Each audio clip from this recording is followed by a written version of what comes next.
ನಮಸ್ತೆ ವೀಕ್ಷಕರೇ, ನೀವು ನೋಡ್ತಾ ಇದ್ದೀರಾ ಗಣೇಶ ಚತುರ್ಥಿ ವಿಶೇಷ ಕಾರ್ಯಕ್ರಮಕ್ಕೆ ಸ್ವಾಗತ. ನಾನು ಪ್ರವೀಣಿ ದಾಸ್. ಪ್ರತಿ ವರ್ಷ ಭಾದ್ರಪದ ಮಾಸದಲ್ಲಿ ಈ ಒಂದು ಗಣೇಶ ಹಬ್ಬ ಬರುತ್ತೆ. ಶುಕ್ಲ ಪಕ್ಷ ಹಾಗೆ ಚೌತಿಯ ದಿನ ನಾವು ಗಣೇಶ ಹಬ್ಬವನ್ನು ಪ್ರತಿ ವರ್ಷ ಬಹಳ ಸಡಗರದಿಂದ ಸಂಭ್ರಮದಿಂದ ಆಚರಣೆ ಮಾಡ್ತೀವಿ. ಸೊ ನಮ್ಮ ಆಚರಣೆಯ ಪ್ರಕಾರವಾಗಿ ಗಣೇಶ ಹಬ್ಬವನ್ನು ಆಯಾ ಪ್ರಾಂತ್ಯಗಳಿಗೆ ಸರಿಯಾಗಿ ಆಚರಣೆ ಮಾಡಿಕೊಂಡು ಬರ್ತಾ ಇದ್ದೀವಿ. ಗಣೇಶ ಹಬ್ಬದ ವಿಶೇಷತೆ ಏನು, ಗಣೇಶ ಹಬ್ಬದ ವ್ರತದ ಆಚರಣೆ ಹೇಗಿರಬೇಕಾಗತ್ತೆ, ಬೇರೆಯ ಚತುರ್ಥಿಗೂ ಈ ಗಣೇಶ ಚತುರ್ಥಿಗೂ ಇರುವಂಥ ವ್ಯತ್ಯಾಸಗಳು ಯಾವ ರೀತಿ ಆಗುತ್ತೆ, ಜೊತೆಗೆ ಇದರ ವಿಧಿವಿಧಾನಗಳು ಯಾವ ರೀತಿ ಆಗಿರುತ್ತೆ, ಇದರ ಕುರಿತಾಗಿ ಒಂದಷ್ಟು ಮಾಹಿತಿಯನ್ನು ಇವತ್ತಿನ ವಿಶೇಷ ಕಾರ್ಯಕ್ರಮದ ಮುಖಾಂತರವಾಗಿ ನಾವು ನಿಮಗೆ ನೀಡ್ತಾ ಇದ್ದೀವಿ. ಸೊ ಈ ಎಲ್ಲ ಮಾಹಿತಿಯನ್ನು ನೀಡಲಿಕ್ಕೆ ಇವತ್ತು ನಮ್ಮೊಟ್ಟಿಗೆ ಇದ್ದಾರೆ ವೇದ ಬ್ರಹ್ಮಶ್ರೀ ದೇವದತ್ತ ಶರ್ಮಾ ಗುರುಜಿಯವರು, ಧಾರ್ಮಿಕ ಚಿಂತಕರು. ಮೊದಲನೇದಾಗಿ ಗುರುಜಿಯವರನ್ನ ನಮ್ಮ ಕಾರ್ಯಕ್ರಮಕ್ಕೆ ಬರ್ಮಾಡ್ಕೊಳ್ಳೋಣ. ಗುರುಜಿ ನಮಸ್ತೆ, ಕಾರ್ಯಕ್ರಮಕ್ಕೆ ಸ್ವಾಗತ. ವಾಗೀಶಾಧ್ಯ ಸುಮನಸ ಸರ್ವಾರ್ಥಾನಮಪಕ್ರಿಯೆ ಎನ್ನತ್ವ ಕೃತ್ಯಕೃತ್ಯಾಸ್ತು ತಂ ನಮಾಮಿ ಗಜಾನನಂ. ನಮಶ್ಚಂಡಿಕಾಹಿ ಶ್ರೀ ಗುರುಭ್ಯೋ ನಮಃ. ಎಲ್ಲ ಆತ್ಮೀಯ ವೀಕ್ಷಕರಿಗೆ ಪ್ರೇಕ್ಷಕರಿಗೆ ನಮಸ್ಕಾರ. ಗುರುಗಳೇ, ಮೊದಲನೇದಾಗಿ ನಿಮಗೆ ಗಣೇಶ ಹಬ್ಬದ ಶುಭಾಶಯಗಳು. ಇನ್ನು ಪ್ರತಿ ಒಂದು ಹಬ್ಬನೂ ತನ್ನದೇ ಆದಂತಹ ವಿಧಿವಿಧಾನಗಳನ್ನು ಹೊಂದಿರುತ್ತೆ. ಇನ್ನು ಬೇರೆ ಚತುರ್ಥಿಗೂ ಈ ಗಣೇಶ ಚತುರ್ಥಿಗೂ ಇರುವಂಥ ವ್ಯತ್ಯಾಸ ಏನು, ಮೊದಲನೇದಾಗಿ ಇದ್ರ ಬಗ್ಗೆ ತಿಳುವಳಿಕೆ ಕೊಡಿ. ಈ ಗಣಪತಿ ಗಣೇಶ ಸರ್ವರು ಆಧರಿಸ್ತಕ್ಕಂತಹ, ಎಲ್ಲರಿಗೂ ಪ್ರೀತಿಪಾತ್ರನಾದಂತಹ ದೇವರು ಅಂತ ಹೇಳಬಹುದು. ನಮ್ಮ ಹೈಂದವೀಯ ಸಂಸ್ಕೃತಿಯಲ್ಲಿ 33 ಕೋಟಿ ದೇವತೆಗಳು ಇದ್ದಾರೆ ಅಂಥೇಳಿ ಪುರಾಣಗಳಲ್ಲಿ ಉಲ್ಲೇಖ ಇದೆ. ಅದರಲ್ಲೆಲ್ಲ ಪಂಚಾಯತನ 5 ವಿಧವಾದಂತಹ ದೇವರನ್ನು ಪೂಜಿಸ್ತಕ್ಕಂಥದ್ದು ನಮ್ಮ ಪ್ರಾಚೀನ ಆಚಾರ್ಯರು ನಮಗೆ ತೋರಿಸ್ತಕ್ಕಂತಹ ದಾರಿ. ಅದರಲ್ಲಿ ವಿಶೇಷವಾಗಿ ಗಣೇಶನನ್ನು ನಾವು ಪ್ರೀತಿಯಿಂದ ಪ್ರತಿಯೊಬ್ಬರೂ ಕೂಡ ಏನೋ ಒಂದು ಅವ್ಯಕ್ತವಾದಂತಹ ಸಂಬಂಧದಿಂದ ಆಚರಿಸ್ತಕ್ಕಂತಹ ಒಂದು ದೇವರು ಅಂತ ಹೇಳಬಹುದು. ಗಣೇಶ ಎಲ್ಲರಿಗೂ ಬೇಕು, ಎಲ್ಲರಿಗೂ ಪ್ರೀತಿಪಾತ್ರ. ಪ್ರತಿಯೊಬ್ಬರೂ ಗಣೇಶನನ್ನು ಪೂಜೆ ಮಾಡಿಯೇ ಮಾಡ್ತಾರೆ. ಯಾವ ದೇವರನ್ನು, ಇಷ್ಟ ದೇವರು ಯಾವುದೇ ಆಗಿರ್ಬೋದು, ಕುಲದೇವರು ಯಾವುದೇ ಆಗಿರ್ಬೋದು, ಮನೆ ದೇವರು ಯಾವುದೇ ಆಗಿರ್ಬೋದು, ಅಥವಾ ಅವರು ಆರಾಧಿಸ್ತಕ್ಕಂತಹ ಆರಾಧಿತ ದೈವ ಬೇರೆ ಆಗಿರ್ಬೋದು. ಆದರೆ ಗಣೇಶನನ್ನು ಬಿಟ್ಟು ಯಾರು ಯಾವ ಪೂಜೆಯನ್ನು ಮಾಡುವುದಕ್ಕೆ ಆಗುವುದಿಲ್ಲ. ನಮ್ಮ ಸಂಸ್ಕೃತಿಯಲ್ಲಿ ಗಣೇಶನನ್ನು ಪೂಜೆ ಮಾಡಿಯೇ ಇತರ ಯಾವ ದೇವರನ್ನಾದರೂ ಕೂಡ ನಾವು ಪೂಜೆಯನ್ನು ಮಾಡಬೇಕು. ಹೀಗೆ ನಮ್ಮ ಸಂಸ್ಕೃತಿಗೆ, ನಮ್ಮ ಧರ್ಮಕ್ಕೆ ಗಣೇಶನಿಗೆ ಅವಿನಾಭಾವ ಸಂಬಂಧ ಇರತಕ್ಕಂಥದ್ದು ನಮಗೆ ಕಂಡುಬರುತ್ತೆ. ಆದ್ದರಿಂದ ಅದರ ಜೊತೆಯಲ್ಲಿ ಈ ಚತುರ್ಥಿ ವಿಶೇಷವಾಗಿ 4 ಸಂಖ್ಯೆ ಏನಿದೆ ಅದು ಗಣೇಶನಿಗೆ ವಿಶೇಷವಾಗಿ ಹೇಳಿರ್ತಕ್ಕಂಥದ್ದು. ಚತುರ್ಥಿ ಅಂತ ಹೇಳ್ತೀವಿ. ಒಂದೊಂದು ಪಾಡ್ಯ, ಬಿದಿಗೆ, ತದಿಗೆ, ಚೌತಿ, ಚತುರ್ಥಿ. ಈ ಒಂದೊಂದು ತಿಥಿಗೂ ಕೂಡ ಒಂದೊಂದು ತಿಥಿ ದೈವತೆ ಅಥವಾ ದೇವರು ಇರತಕ್ಕಂಥದ್ದು ನಮಗೆ ಕಂಡುಬರುತ್ತೆ ಪುರಾಣಗಳನ್ನು ನಾವು ನೋಡಿದಾಗ. ಅದರಲ್ಲಿ ಚತುರ್ಥಿಗೆ ವಿಶೇಷವಾಗಿ ದೇವರು ಅಂತಂದರೆ ಅದು ಗಣೇಶನನ್ನು ನಾವು ಪೂಜೆಯನ್ನು ಮಾಡತಕ್ಕಂಥದ್ದು. ಪ್ರತಿ ಮಾಸದಲ್ಲಿಯೂ ಕೂಡ ಚೈತ್ರಾದಿ ದ್ವಾದಶ ಅಂದರೆ 12 ಮಾಸಗಳಲ್ಲಿಯೂ ಕೂಡ ಗಣೇಶನ ಒಂದು ಪೂಜೆಯನ್ನು ಚತುರ್ಥಿಯ ದಿವಸ, ಅದು ಶುಕ್ಲ ಪಕ್ಷ ಆಗಿರ್ಬೋದು ಅಥವಾ ಕೃಷ್ಣ ಪಕ್ಷ ಆಗಿರ್ಬೋದು, ಯಾವುದೇ ಚತುರ್ಥಿಯಲ್ಲಾದರೂ ಕೂಡ ಪೂಜೆಯನ್ನು ಮಾಡತಕ್ಕಂಥದ್ದು ಇದೆ. ಅದರಲ್ಲೂ ಕೂಡ ಕೃಷ್ಣ ಪಕ್ಷದಲ್ಲಿ ಬರತಕ್ಕಂತಹ ಚತುರ್ಥಿ ಏನಿದೆ ಅದು ಸಂಕಷ್ಟ ಚತುರ್ಥಿ ಅಂತ ಹೇಳಿ, ತಮ್ಮ ಕಷ್ಟಗಳನ್ನು, ತಮ್ಮ ಯಾವುದೇ ತಾಪತ್ರಯಗಳಿದ್ದರೆ ಅದನ್ನು ಕಳೆದುಕೊಳ್ಳೋಕ್ಕೋಸ್ಕರ ಭಕ್ತರೆಲ್ಲರೂ ಕೂಡ ಚತುರ್ಥಿಯ ದಿವಸ ಸಂಕಷ್ಟ ಚತುರ್ಥಿ ಅಂತ ಹೇಳಿ ಅದನ್ನು ಆಚರಣೆಯನ್ನು ಮಾಡಿಕೊಂಡು ಪೂಜೆಯನ್ನು ಮಾಡಿ ಆ ಮೂಲಕ ತಮ್ಮ ಕಾಮ್ಯ ಕರ್ಮಗಳನ್ನು ಈಡೇರಿಸಿಕೊಳ್ಳತಕ್ಕಂಥದ್ದು, ಕಷ್ಟಗಳನ್ನು ನಿವಾರಣೆ ಮಾಡಿಕೊಳ್ಳತಕ್ಕಂಥದ್ದು ನಡೆದು ಬಂದಿರತಕ್ಕಂತಹ ಪದ್ಧತಿ. ಅದರಲ್ಲೂ ಕೂಡ ಇಂತಹ ಚತುರ್ಥಿ ಶನಿವಾರದ ದಿವಸ ಬಂದಾಗ, ಮಂಗಳವಾರ ದಿವಸ ಅಂಗಾರಕ ಚತುರ್ಥಿ ಅಂತ ಹೇಳ್ತಾರೆ. ಹೀಗೆ ಒಂದು ವಿಶೇಷವಾದಂತಹ ಪರ್ವ ಕಾಲಗಳಲ್ಲಿ ಬಂದಾಗ ಆ ಚತುರ್ಥಿಗೆ ಇನ್ನೂ ಕೂಡ ಹೆಚ್ಚಿನ ಒಂದು ಮಹತ್ವ ಅನ್ನತಕ್ಕಂಥದ್ದು ಇರುತ್ತೆ. ಇದು ಒಂದು ಚತುರ್ಥಿಯ ಪ್ರತಿನಿತ್ಯ ಸಾಮಾನ್ಯವಾಗಿ ಸಾಧಾರಣವಾಗಿ ಬರತಕ್ಕಂತಹ ಒಂದು ಚತುರ್ಥಿಯ ವಿಶೇಷ. ಇನ್ನು ಈ ಭಾದ್ರಪದ ಮಾಸ ಶುಕ್ಲ ಪಕ್ಷದಲ್ಲಿ ಬರತಕ್ಕಂತಹ ಚತುರ್ಥಿಯ ಒಂದು ವಿಶೇಷತೆ ಏನು, ಅವತ್ತಿನ ದಿವಸವೇ ನಾವು ಗಣಪತಿಯ ಪೂಜೆಯನ್ನು ಯಾಕೆ ಮಾಡಬೇಕು, ಪಂಚಮ ದಿವಸ ಮಾಡಿದರೆ ಆಗಲ್ವಾ, ತದಿಗೆ ಗೌರಿ ಹಬ್ಬದ ದಿವಸನೇ ಮಾಡಿದರೆ ಆಗಲ್ವಾ, ತಾಯಿಯ ಜೊತೆಯಲ್ಲೇ ಗಣಪತಿಯಲ್ಲಿ ಇಟ್ಟು ಪೂಜೆ ಮಾಡ್ಬೋದಲ್ಲ, ಹೀಗೆಲ್ಲ ಕೆಲವರಿಗೆ ಸಂಶಯಗಳು, ಪ್ರಶ್ನೆಗಳು ಬರುತ್ತೆ.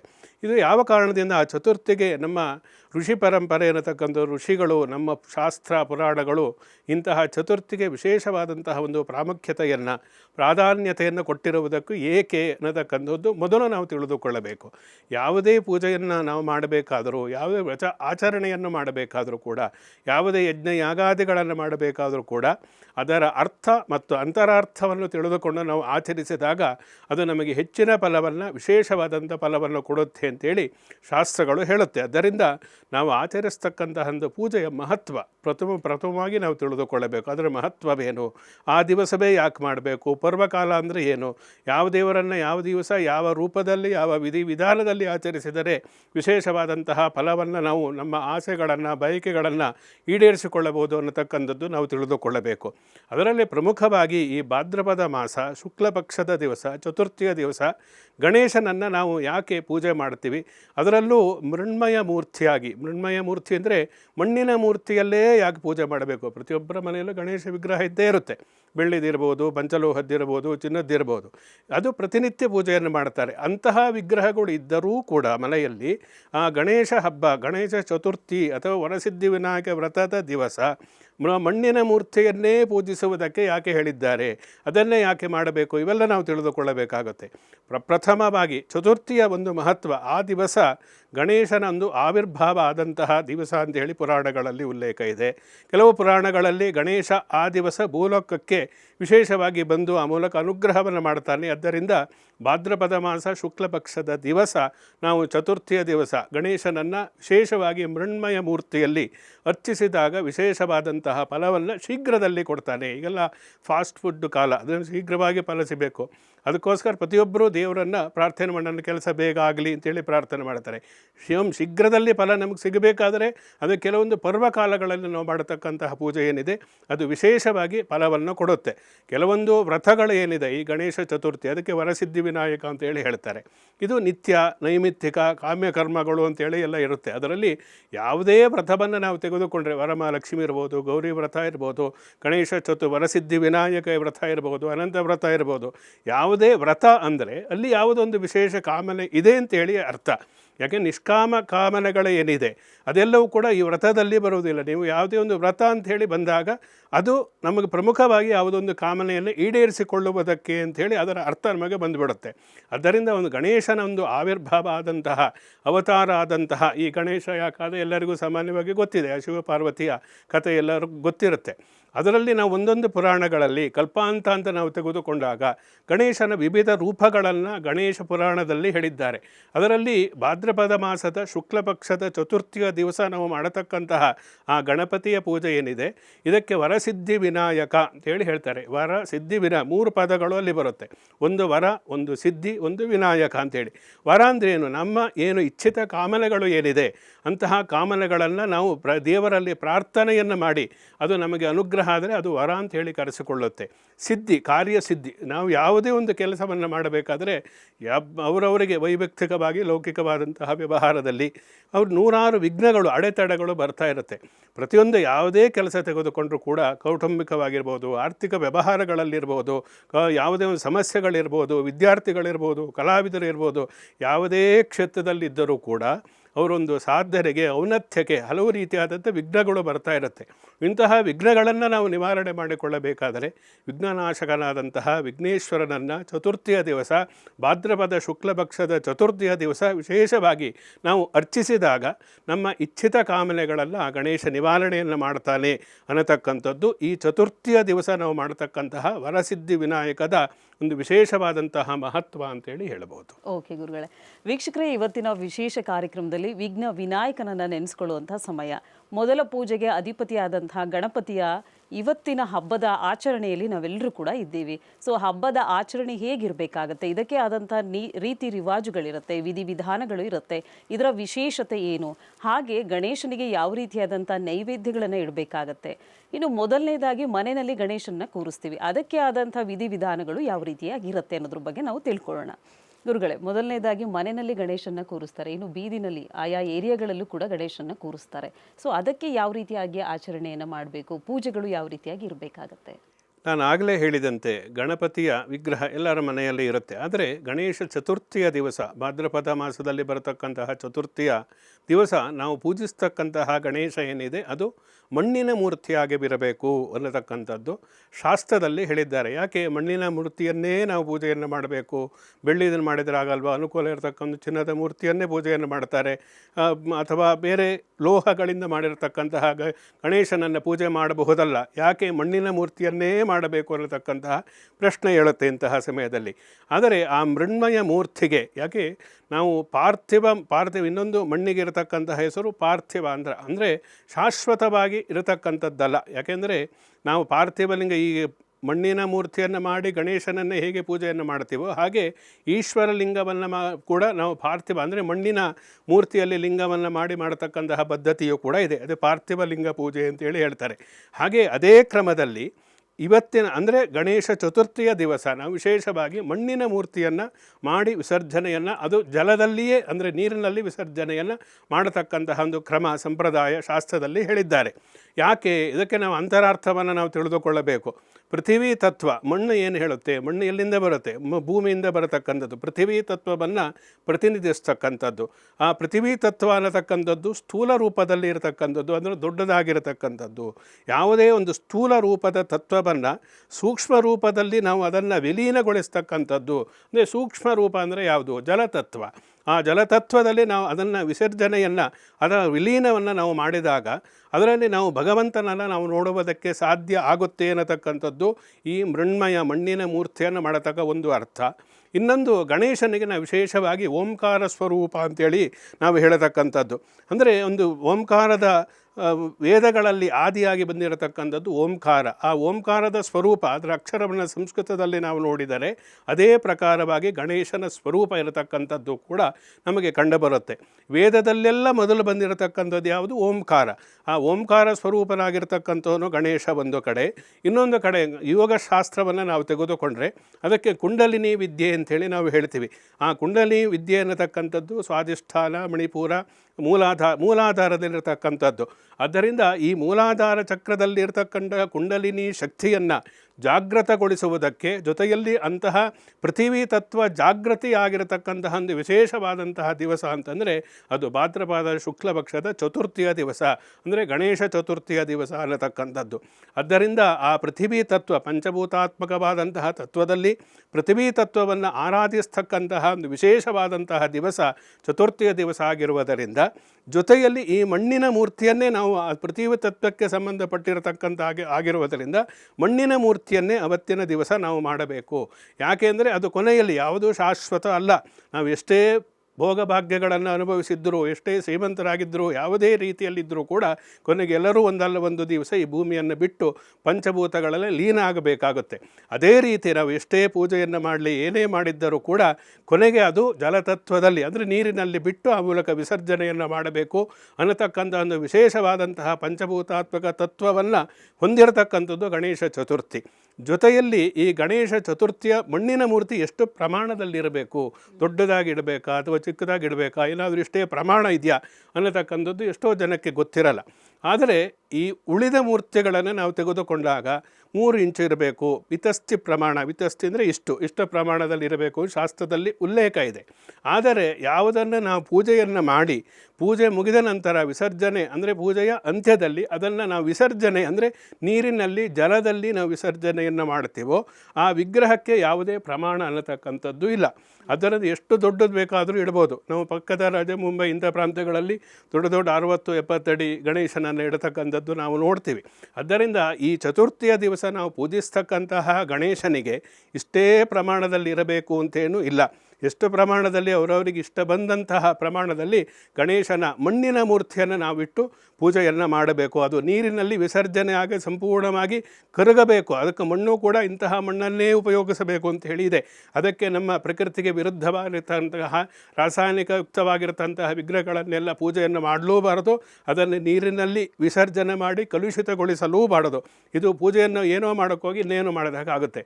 ಆದ್ದರಿಂದ ಶುದ್ಧವಾದಂತಹ ಮೃತ್ತಿಕೆಯಿಂದ ಮಣ್ಣಿನಿಂದ ಯಾವುದೇ ಪ್ರಮಾಣದ ಒಂದು ಅಳತೆ ಇಲ್ಲದೆ ಎಷ್ಟು ಬೇಕಾದರೂ ಗಣೇಶನ ವಿಗ್ರಹದ ಪ್ರಮಾಣವನ್ನು ಮಾಡುವುದಕ್ಕೆ ಅವಕಾಶ ಇದೆ. ಆದ್ದರಿಂದ ಇದು ಒಂದು ಕಡೆ. ಜೊತೆಯಲ್ಲಿ ಯಾವ ರೀತಿ ಪೂಜೆಯನ್ನು ಮಾಡಬೇಕು ಅಂತ ಹೇಳಿ ಕೇಳಿದ್ರಿ. ಈ ಸ್ವರ್ಣಗೌರಿಯು ಕೂಡ ಜೊತೆಯಲ್ಲೇ ಬರುತ್ತೆ, ಹಿಂದಿನ ದಿವಸ ಬರುತ್ತೆ. ತೃತೀಯ ಅಂದರೆ ತದಿಗೆ ದಿವಸ ಸ್ವರ್ಣಗೌರಿ ಬರತಕ್ಕಂಥದ್ದು. ಚತುರ್ಸೆ ಗಣೇಶ, ತಾಯಿ ಮಗ ಇಬ್ಬರು ಕೂಡ ಒಟ್ಟಿಗೆ, ಕೆಲವೊಂದು ವರ್ಷಗಳಲ್ಲಿ ಎರಡು ಒಟ್ಟಿಗೆ ಬಂದುಬಿಡುತ್ತೆ.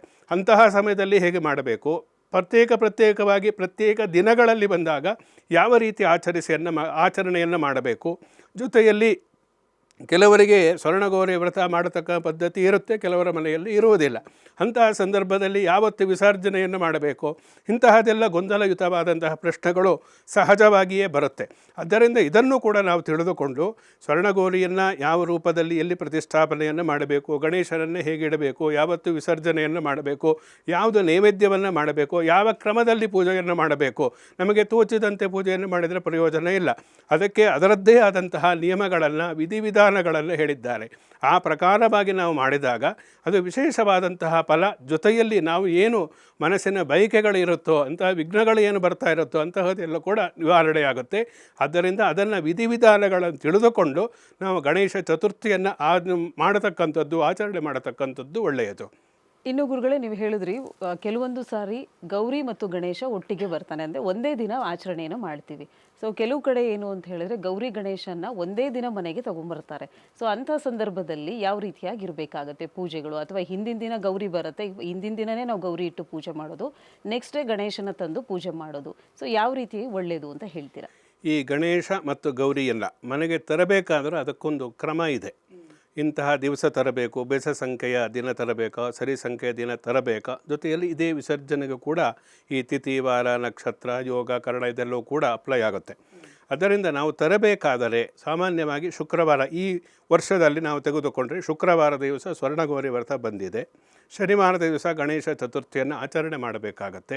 ಯಾವತ್ತು ತರಬೇಕು ಮನೆಗೆ ಸ್ವರ್ಣಗೌರಿ ಮತ್ತು ಗೌರಿ ಮತ್ತು ಗಣೇಶ ಎರಡೂ ಒಟ್ಟಿಗೆ ಪೂಜೆಯನ್ನು ಮಾಡತಕ್ಕಂತಹ ಸಂಪ್ರದಾಯ ಯಾರ ಮನೆಯಲ್ಲಿ ಇದೆಯೋ ಅವರು ಅದನ್ನು ಗುರುವಾರ ಅಥವಾ ಬುಧವಾರದ ದಿವಸ ಅದನ್ನು ತರತಕ್ಕಂಥದ್ದು. ತರಬೇಕಾದರೂ ಕೂಡ ಶುಚಿರ್ಭೂತರಾಗಿ ಪವಿತ್ರವಾಗಿ ಇರತಕ್ಕಂತಹ ಸ್ಥಿತಿಯಲ್ಲಿ ವಿಗ್ರಹವನ್ನು ನಾವು ತರಬೇಕು. ಯಾವುದೋ ರೀತಿಯಲ್ಲಿ ನಾವು ಅದಕ್ಕೆ ನಿಷಿದ್ಧವಾಗಿರತಕ್ಕಂತಹ ನಿಯಮಗಳನ್ನು ಅನುಸರಿಸಿ ವಿಗ್ರಹವನ್ನು ಮನೆಗೆ ತರಬಾರದು.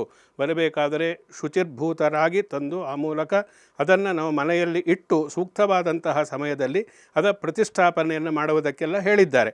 ಆ ಪ್ರಕಾರವಾಗಿ ಮಾಡಬೇಕು. ಆದ್ದರಿಂದ ಆ ಗೌರಿ ವ್ರತಕ್ಕೆ ಹಿಂದಿನ ದಿವಸ ಅಥವಾ ಒಂದು ದಿವಸ ಹಿಂದೆ ಅಂತಹ ವಿಗ್ರಹವನ್ನು ತಂದು ನಾವು ಪ್ರತಿಷ್ಠಾಪನೆಯನ್ನು ಮಾಡಬೇಕಾಗುತ್ತೆ. ಜೊತೆಯಲ್ಲಿ ಸ್ವರ್ಣಗೌರಿ ಮತ್ತು ಗಣೇಶನನ್ನು ಪ್ರತಿಷ್ಠಾಪನೆ ಮಾಡಬೇಕಾದರೆ ಒಂದು ಮಂಟಪ, ವೇದಿಕೆಯನ್ನು ನಿರ್ಮಾಣ ಮಾಡ್ತಾರೆ. ಅದು ಯಾವ ರೀತಿ ಇಡತಕ್ಕಂಥದ್ದು, ಗೌರಿಯ ಪಕ್ಕದಲ್ಲಿ ಗಣೇಶನನ್ನು ಇಡಬೇಕಾ, ಅಥವಾ ಗಣೇಶ ಅಗ್ರಪೂಜನಾಗಿರುವುದರಿಂದ ಮೇಲಿಡಬೇಕಾ, ಕೆಳಗಿಡಬೇಕಾ, ಹೀಗಿದ್ದೆಲ್ಲ ಗೊಂದಲಗಳು ಇದೆ. ಸ್ಪಷ್ಟವಾಗಿ ಹೇಳುತ್ತೆ ಶಾಸ್ತ್ರದಲ್ಲಿ. ಯಾಕೆಂದರೆ ತಾಯಿ ಮಗನ ಸಂಬಂಧ ಇದೆ ಗೌರಿ ಮತ್ತು ಗಣೇಶನಿಗೆ. ಆದ್ದರಿಂದ ಜೊತೆಯಲ್ಲಿ ಜಗದಾತ್ಮ ಶಕ್ತಿಯ ಅಂತೇಳಿ ಹೇಳ್ತೀವಿ, ಜಗತ್ತಿಗೆಲ್ಲ ಮಾತೆ ಆಗಿರ್ತಕ್ಕಂಥವಳು ಅಮ್ಮನವರು ಗೌರಿ. ಆದ್ದರಿಂದ ಗೌರಿಯನ್ನು ನಾವು ಎತ್ತರದ ಸ್ಥಾನದಲ್ಲಿ ಪ್ರತಿಷ್ಠಾಪನೆಯನ್ನು ಮಾಡಿ, ಗಣೇಶನನ್ನು ನಾವು ಸ್ವಲ್ಪ ಕೆಳಗೆ ಸ್ಥಾನದಲ್ಲಿ ಪ್ರತಿಷ್ಠಾಪನೆಯನ್ನು ಮಾಡತಕ್ಕಂಥದ್ದು ಸೂಕ್ತವಾದಂತಹ ಕ್ರಮ. ಆದ್ದರಿಂದ ಪಕ್ಕದಲ್ಲಿಡಬೇಕು, ಮೇಲೆ ಗಣೇಶನ ಇಡಬೇಕು, ಇಂತಹದ್ದು ಯಾವುದು ಗೊಂದಲಗಳಿಲ್ಲ. ಆದ್ದರಿಂದ ತಾಯಿಯಾಗಿರತಕ್ಕಂತಹ ಗೌರಿಯನ್ನು ಮೇಲಿನ ಸ್ಥಾನದಲ್ಲಿ, ಗಣೇಶ ಚತುರ್ಥಿಯ ವರಸಿದ್ಧಿ ವಿನಾಯಕ ಪೂಜೆಗೊಳಿಸ್ತಕ್ಕಂತಹ ಗಣೇಶನನ್ನು ಸ್ವಲ್ಪ ಕೆಳಗಿನ ಸ್ಥಾನದಲ್ಲಿ ಮಂಟಪದಲ್ಲಿ ಪ್ರತಿಷ್ಠಾಪನೆಯನ್ನು ಮಾಡಿ ವಿಧಿಯುಕ್ತವಾಗಿ ಪೂಜೆಯನ್ನು ಮಾಡಬೇಕಾಗುತ್ತೆ. ವೀಕ್ಷಕರೇ, ಇವತ್ತಿನ ಕಾರ್ಯಕ್ರಮದ ಮುಖಾಂತರವಾಗಿ ಗಣೇಶ ಚತುರ್ಥಿಯ ವಿಶೇಷತೆ ಏನು, ಇದರ ಆಚರಣೆ ಯಾವ ರೀತಿಯಾಗಿರಬೇಕಾಗತ್ತೆ, ಜೊತೆಗೆ ಗೌರಿಯನ್ನು ಯಾವಾಗ ಕೂರಿಸ್ಬೇಕು, ಗಣೇಶನ ಯಾವಾಗ ಕೂರಿಸ್ಬೇಕಾಗತ್ತೆ, ಇದರ ವಿಧಿವಿಧಾನಗಳು ಯಾವ ರೀತಿಯಾಗಿರುತ್ತೆ, ಇದರ ಕುರಿತಾಗಿ ಒಂದಷ್ಟು ಮಾಹಿತಿಯನ್ನು ಗುರೂಜಿ ಕಡೆಯಿಂದ ನಾವು ನಿಮಗೆ ನೀಡ್ತಾ ಇದ್ದೀವಿ. ಸೊ ಇದಕ್ಕೆ ನೈವೇದ್ಯಗಳನ್ನು ಯಾವ ರೀತಿಯಾಗಿ ಮಾಡಬೇಕಾಗತ್ತೆ ಅನ್ನೋದ್ರ ಕುರಿತಾಗಿ ಇನ್ನೊಂದಷ್ಟು ಮಾಹಿತಿಯನ್ನು ನೀಡೋದು ಬಾಕಿ ಇದೆ. ಅದಕ್ಕಿಂತ ಮುಂಚಿತವಾಗಿ ಕಾರ್ಯಕ್ರಮದಲ್ಲಿ ಪುಟ್ಟದೊಂದು ವಿರಾಮ.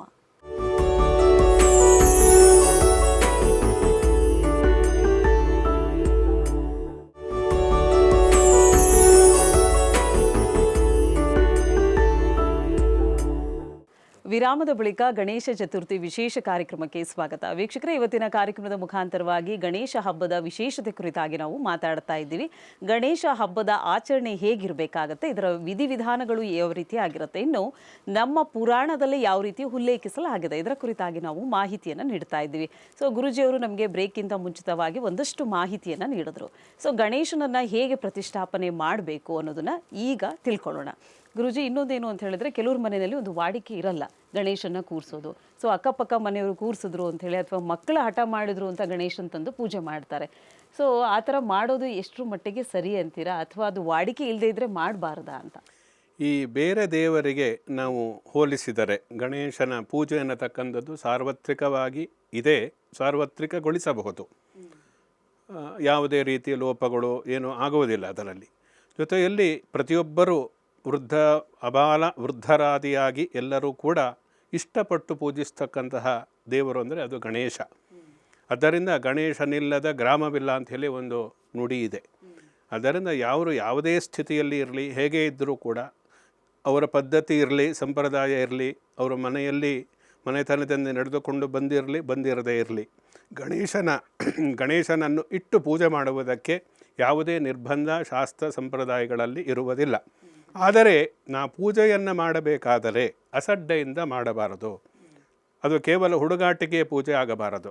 ಅದನ್ನು ಗಂಭೀರವಾಗಿ ನಾವು ತೆಗೆದುಕೊಂಡು ಅದನ್ನು ಯಾವ ಕ್ರಮದಲ್ಲಿ ಪ್ರತಿಷ್ಠಾಪನೆ, ಪೂಜೆ, ವಿಧಿವಿಧಾನಗಳು, ಜೊತೆಯಲ್ಲಿ ಯಾವ ವಿಧಾನದ ಏನು ನೈವೇದ್ಯ ಮಾಡಬೇಕು, ಯಾವ ಪತ್ರಗಳಿಂದ ಪೂಜೆ ಮಾಡಬೇಕು, ಯಾವ ಹೂವು ಗಣೇಶನಿಗೆ ಆಗುತ್ತೆ ಆಗಲ್ಲ, ಇವೆಲ್ಲವನ್ನು ನಾವು ತಿಳಿದುಕೊಂಡು ಅಥವಾ ತಿಳಿದವರಿಂದ ಅದರ ಮಾರ್ಗದರ್ಶನ ಪಡೆದುಕೊಂಡು ನಾವು ಪೂಜೆಯನ್ನು ಮಾಡತಕ್ಕಂಥದ್ದು ಅವಶ್ಯಕ. ಜೊತೆಯಲ್ಲಿ ಅವರು ಯಾವುದೇ ರೀತಿ ಎಲ್ಲರಿಗೂ ಮಾಡಲಿಕ್ಕೆ ಅವಕಾಶ ಇದೆ. ಪದ್ಧತಿ ಇರಲಿ ಇರದೇ ಇರಲಿ, ಸಂಪ್ರದಾಯ ಇರಲಿ ಇರದೇ ಇರಲಿ, ಗಣೇಶನ ಪೂಜೆಯನ್ನು ವಿಗ್ರಹ ಇಟ್ಟು, ಅಂದರೆ ಮೃಣ್ಮಯ ಮೂರ್ತಿಯನ್ನೇ ಇಡಬೇಕು. ಅದರಲ್ಲೂ ಕೂಡ ಚಿಕ್ಕದಾಗಿರ್ತಕ್ಕಂಥದ್ದು ಇಂಥದ್ದೆಲ್ಲ ಇಟ್ಟಾಗ ನೀವು ಪೂಜೆಯನ್ನು ಮಾಡತಕ್ಕಂಥದ್ದು ಒಳ್ಳೆಯದು. ಮಣ್ಣಿನ ಮೂರ್ತಿಯನ್ನು ಇಡಬೇಕು, ಬೇರೆ ಯಾವುದ್ಯಾವುದೋ ಲೋಹದ ಮೂರ್ತಿಗಳನ್ನಿಟ್ಟು ಪೂಜೆಯನ್ನು ಚತುರ್ಥಿಯ ವರಸಿದ್ಧಿ ವಿನಾಯಕ ವ್ರತವನ್ನು ಮಾಡಬಾರದು. ಜೊತೆಯಲ್ಲಿ ಇದರ ಒಂದು ಕ್ರಮಗಳನ್ನು ನಾವು ನೋಡಿದಾಗ ಯಾವ ರೀತಿ ಹೇಳ್ತಾರೆ ಪ್ರಾಣ ಪ್ರತಿಷ್ಠಾಪನೆ ಅಂಥೇಳಿ ಹೇಳ್ತಕ್ಕಂಥದ್ದು. ನಾವು ವಿಗ್ರಹ ಪೂಜೆಯನ್ನು ಮಾಡತಕ್ಕಂಥದ್ದು ನಮ್ಮ ಕ್ರಮ ಅಲ್ಲ. ಆದರೆ ನಮಗೆ ಒಂದು ಮೂರ್ತಿ ಅನ್ನತಕ್ಕಂಥ ಪ್ರತಿಮಾಸು ಅಪ್ರಬುದ್ಧಾನಾಂ ಅಂಥೇಳಿ ಶಾಸ್ತ್ರಗಳು ಹೇಳುತ್ತೆ. ಪ್ರತಿಮೆಯಲ್ಲಿ ನಾವು ಭಗವಂತನನ್ನು ನಾವು ನೋಡಬೇಕು ಅನ್ನತಕ್ಕ ಭಗವಂತನ ರೂಪ ಅದೇ ಅಂತೇಳಿ ಅರ್ಥ ಅಲ್ಲ. ಆದರೆ ಒಂದು ಭಗವಂತನ ಕಲ್ಪನೆ ನಮಗೆ ಬರಬೇಕಾದರೆ ಅದು ನಮ್ಮ ಮುಂದೆ ಒಂದು ಪ್ರತಿಮೆ ಇರಬೇಕಾಗತ್ತೆ. ಅಕ್ಕಿಯನ್ನು ಅಥವಾ ಬಾಳೆ ಎಲೆಯ ಅಕ್ಕಿಯನ್ನು ಹಾಕಿ ಆ ಧಾನ್ಯದ ಮೇಲೆ ಭಗವಂತನನ್ನು ನಾವು ಕೂರಿಸಬೇಕಾಗುತ್ತೆ. ಯಾವುದೇ ಒಂದು ಧಾನ್ಯಂ ಕರೋತಿ ದಾತಾರಂ ಇಹಲೋಕೆ ಪರತ್ರಚ ಅಂತೇಳಿ ಹೇಳ್ತಾರೆ. ಧಾನ್ಯಕ್ಕೆ ವಿಶೇಷವಾಗಿ ಯಾವುದೇ ದೇವರನ್ನಾದರೂ ಕೂಡ ಧಾನ್ಯದ ಮೇಲೆ ನಾವು ಅಕ್ಕಿಯ ಮೇಲೆ ಕೂರಿಸಿ ಆ ಮೂಲಕ ಅದಕ್ಕೆ ಷೋಡಶೋಪಚಾರ ಅಂದರೆ 16 ವಿಧವಾದಂಥ ಉಪಚಾರಗಳಿಂದ ನಾವು ಪೂಜೆಯನ್ನು ಮಾಡತಕ್ಕಂಥದ್ದು. ಮೊದಲು ಧ್ಯಾನವನ್ನು ಮಾಡಬೇಕು. ನಾವು ಯಾವ ದೇವರನ್ನು ಪೂಜೆ ಮಾಡ್ತೀವಿ, ಗಣೇಶನನ್ನೇ ನಾವು ತೆಗೆದುಕೊಂಡಾಗ ವಕ್ರತುಂಡ ಮಹಾಕಾಯ ಕೋಟಿ ಸೂರ್ಯ ಸಮಪ್ರಭ ನಿರ್ವಿಘ್ನಂ ಕುರುಮೇ ದೇವ ಸರ್ವಕಾರ್ಯೇಷು ಸರ್ವದ ಅನ್ನತಕ್ಕಂತಹ ಶ್ಲೋಕ ಇರ್ಬೋದು. ಅಂದರೆ ಆ ಗಣೇಶನ ನಾವು ಯಾವ ವಿಗ್ರಹವನ್ನು ಪೂಜೆಯನ್ನು ಮಾಡ್ತೀವೋ ಅದು ನಮ್ಮ ಮನಸ್ಸಿನಲ್ಲಿ ಬರಬೇಕು. ಅದಕ್ಕೆ ಧ್ಯಾನ ಅಂತೇಳಿ ಹೇಳ್ತಕ್ಕಂಥದ್ದು. ಪೂಜೆಯ ಪ್ರಪ್ರಥಮವಾದಂತಹ ಒಂದು ಧ್ಯಾನ ಅಂತ ಹೇಳ್ತೀವಿ. ಸರಿಯಾಗಿ ಮನಸ್ಸಿಗೆ ಬರದೇ ಇದ್ದರೆ, ಮನಸ್ಸೆಲ್ಲೋ ಇಟ್ಟುಕೊಂಡು ಪೂಜೆ ಮಾಡ್ತಾ ಇದ್ದರೆ ಪ್ರಯೋಜನ ಇಲ್ಲ. ಇನ್ನು ಆವಾಹನೆಯನ್ನು ಮಾಡಬೇಕು. ಆವಾಹನೆ ಉದ್ದೇಶ ಏನು? ದೇವರನ್ನು ಆವಾಹಯಾಮಿ ಆಸನಂ ಸಮರ್ಪಯಾಮಿ ಅಂತೇಳಿ ಹೇಳಿಬಿಟ್ರೆ ಆವಾಹನೆಯಾಗಿ ಬಿಡುತ್ತಾ? ಆಗುವುದಿಲ್ಲ. ಆ ಆವಾಹನೆಯನ್ನು ಮಾಡಬೇಕಾದರೆ ನಾವು ನಮ್ಮ ಹೃದಯದಲ್ಲಿರತಕ್ಕಂತಹ ಭಗವಂತನನ್ನು ನಾವು ಧ್ಯಾನಿಸಿಕೊಳ್ಳಬೇಕು. ಆ ಹೃದಯದಲ್ಲಿರತಕ್ಕಂತಹ ಚೈತನ್ಯ ಸ್ವರೂಪಿಯಾದಂತಹ ಭಗವಂತನನ್ನು ಆ ವಿಗ್ರಹದಲ್ಲಿ ನಾವು ಪ್ರತಿಷ್ಠಾಪನೆಯನ್ನು ಮಾಡತಕ್ಕಂಥದ್ದೇ ಆವಾಹನೆ. ಅದೇ ರೂಪದಲ್ಲಿ ಮಾಡಬೇಕಾಗುತ್ತೆ. ಗಣೇಶನ ಪೂಜೆಯನ್ನು ನಾವು ಮಾಡಬೇಕಾದರೆ ಪಾದ್ಯವನ್ನು ಸಮರ್ಪಣೆ ಮಾಡತಕ್ಕಂಥದ್ದು, ಕೈ ತೊಳೆಯುವುದಕ್ಕೆ ಶುದ್ಧವಾದಂತಹ ಜಲದಿಂದ ಅರ್ಘ್ಯ ಸಮರ್ಪಣೆಯನ್ನು ಮಾಡತಕ್ಕಂಥದ್ದು, ನೀರನ್ನು ಸೇವಿಸುವುದಕ್ಕೆ ಶುದ್ಧೋದಕ ಅಂದರೆ ಶುದ್ಧವಾಗಿರತಕ್ಕಂತಹ ಜಲವನ್ನು ಭಗವಂತನಿಗೆ ಸಮರ್ಪಣೆಯನ್ನು ಮಾಡತಕ್ಕಂಥದ್ದು. ಇದು ಪ್ರಪ್ರಥಮವಾಗಿ ಗಣೇಶ ಚತುರ್ಥಿಯ ದಿವಸ ಮಾಡತಕ್ಕಂಥದ್ದು. ಈ ಗಣೇಶ ಚತುರ್ಥಿ ಇನ್ನೊಂದು ಹೆಸರು ವರಸಿದ್ಧಿ ವಿನಾಯಕ ಅಂತ. ಅಂದರೆ ಯಾವುದೇ ಫಲವನ್ನು ಶೀಘ್ರದಲ್ಲಿ ಕೊಡತಕ್ಕಂತಹ ವಿಶೇಷವಾದಂತಹ ಪರ್ವಕಾಲದಲ್ಲಿ ನಾವು ಏನು ಗಣೇಶನ ಪೂಜೆಯನ್ನು ಮಾಡ್ತೀವಿ ಅದಕ್ಕೆ ವರಸಿದ್ಧಿ ವಿನಾಯಕ ಅಂತ ಹೇಳಿ ಹೆಸರು. ಅದನ್ನು ನಾವು ಮೃಣ್ಮಯ ಮೂರ್ತಿಯಲ್ಲಿ ಆವಾಹನೆ, ಪಾದ್ಯ, ಅರ್ಘ್ಯ ಇವುಗಳನ್ನೆಲ್ಲ ಕೊಟ್ಟು ನಂತರದಲ್ಲಿ ಅಭಿಷೇಕವನ್ನು ಮಾಡತಕ್ಕಂಥದ್ದು. ಅಭಿಷೇಕ ಎಲ್ಲರಿಗೂ ಸಾಮಾನ್ಯ ಗೊತ್ತಿರತಕ್ಕಂಥ ಪಂಚಾಮೃತ ಅಭಿಷೇಕ. ಶುದ್ಧೋದಕದಿಂದ ಅಭಿಷೇಕ. ಯಾಕೆ ಅಭಿಷೇಕವನ್ನು ಮಾಡಬೇಕು? ಹಾಲು, ಮೊಸರು, ಜೇನುತುಪ್ಪ ಇದರ ಒಂದು ಅರ್ಥ ಏನು? ಇದನ್ನು ಮಾಡಿದರೆ ನಮಗೇನಾಗುತ್ತೆ? ಸುಮ್ಮನೆ ಎಲ್ಲ ವ್ಯರ್ಥ ಆಗುತ್ತೆ. ಎಷ್ಟೋ ಜನ ಹೇಳೋರಿದ್ದಾರೆ, ಹಾಲನ್ನೆಲ್ಲ ವ್ಯರ್ಥ ಯಾಕೆ ಮಾಡ್ತೀರೋ, ಯಾರಿಗೂ ಗೊತ್ತಿಲ್ಲದೆ ಇರೋ ಯಾರಿಗೆ ಅವಶ್ಯಕತೆ ಇದೆಯೋ ಅಂಥವರಿಗೆ ಅದನ್ನು ದಾನ ಮಾಡಿ ಹೀಗೆಲ್ಲ ಹೇಳ್ತಕ್ಕಂಥದ್ದು ಉಂಟು. ಅದು ಯಾಕೆ ಆ ರೀತಿ ಮಾಡ್ತಾರೆ ಅದನ್ನು ತಿಳಿದುಕೊಳ್ಳಬೇಕು. ಹಾಲಿನ ಅಭಿಷೇಕವನ್ನು ಮಾಡುವುದರಿಂದ ಚಂದ್ರಮ ಮನಸೋ ಜಾತಃ ಅಂತೇಳಿ ಹೇಳ್ತೀವಿ. ಹಾಲಿಗೆ ಅಧಿಷ್ಠಾನ ದೇವತೆ ಚಂದ್ರ. ಪ್ರತಿಯೊಬ್ಬರಿಗೂ ಮನಸ್ಸು, ಚಂಚಲ ಮನಸ್ಸು ಇರುತ್ತೆ, ಅಥವಾ ನಿರ್ದಿಷ್ಟವಾದಂತಹ ಒಂದು ತೀರ್ಮಾನಗಳನ್ನು ತೆಗೆದುಕೊಳ್ಳುವುದಕ್ಕೆ ಗೊಂದಲವಾಗತಕ್ಕಂಥದ್ದು. ಯಾವುದೋ ಒಂದು ಸೂಕ್ತವಾದಂಥ ಸಮಯದಲ್ಲಿ ಮನಸ್ಸಿಗೆ ಏನು ಮಾತಾಡಬೇಕು ಅಥವಾ ಏನು ಹೇಳಬೇಕು, ಏನು ನಿರ್ಧಾರ ತೆಗೆಬೇಕು, ಇವೆಲ್ಲ ಗೊತ್ತಾಗಲ್ಲ. ಅಂತಹ ಸಮಯದ ಇದಕ್ಕೆಲ್ಲ ಕಾರಣ ಏನು? ಚಂದ್ರ ಅವರ ಒಂದು ಜಾತಕದಲ್ಲಿರ್ಬೋದು, ಗ್ರಹಗತಿಗಳಲ್ಲಿ ಬಲಹೀನನಾಗಿರುವುದರಿಂದ ಈ ರೀತಿಯ ಸಮಸ್ಯೆಗಳು ಬರುತ್ತೆ. ಚಂದ್ರನ ಯಾವುದು ಬಲಹೀನತೆ, ಅದರಿಂದ ಮನಸ್ಸಿನ ಮೇಲೆ ದೈಹಿಕವಾಗಿ ಮತ್ತು ಮಾನಸಿಕವಾಗಿರತಕ್ಕಂತಹ ಯಾವುದೇ ರೀತಿಯ ಕಷ್ಟಗಳಿದ್ದರೆ ಅದೆಲ್ಲ ಕ್ಷೀರಾಭಿಷೇಕದಿಂದ ನಿವಾರಣೆ ಆಗುತ್ತೆ ಅನ್ನತಕ್ಕಂಥದ್ದು ನಮಗೆ ಗೊತ್ತಾಗುತ್ತೆ. ಹೀಗೆ ಪ್ರತಿಯೊಂದು ಮೊಸರು ಇರ್ಬೋದು, ಜೇನು ಇರ್ಬೋದು, ಘೃತಾವರ್ಧತೆ ಆಯುಹು ಅಂತೇಳಿ ಹೇಳ್ತಾರೆ.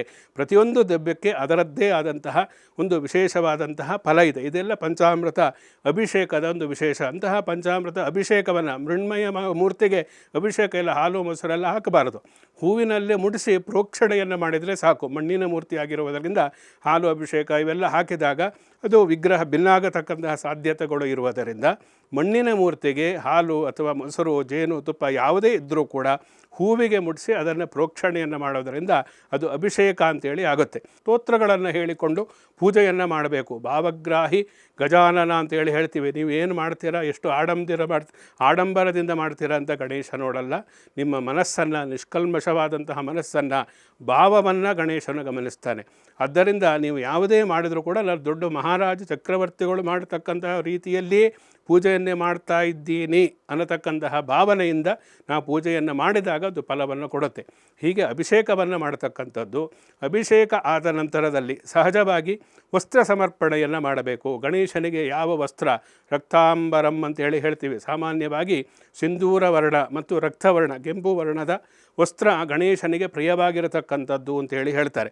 ಆದ್ದರಿಂದ ಅಂತಹ ವಸ್ತ್ರ ಸಮರ್ಪಣೆಯನ್ನು ಗಣೇಶ ವಿಗ್ರಹಕ್ಕೆ ನಾವು ನೋಡ್ತೀವಿ. ವಸ್ತ್ರವನ್ನು ತೊಡಿಸಿರ್ತಾರೆ. ಜೊತೆಯಲ್ಲಿ ಯಜ್ಞೋಪವೀತವನ್ನು, ಈ ಯಜ್ಞೋಪವೀತ ಹಾಕಬೇಕಾದ್ರೆ ಎಷ್ಟೋ ಜನಕ್ಕೆ ಗೊಂದಲ ಇದೆ. ಅಂತಹ ಗೊಂದಲ ಏನು ಅಂದರೆ ಅವನು ಗಣೇಶ ಬ್ರಹ್ಮಚಾರಿನ ಗೃಹಸ್ಥನೋ ಅನ್ನತಕ್ಕಂಥದ್ದು ಎಷ್ಟೋ ಜನಕ್ಕೆ ಗೊಂದಲ.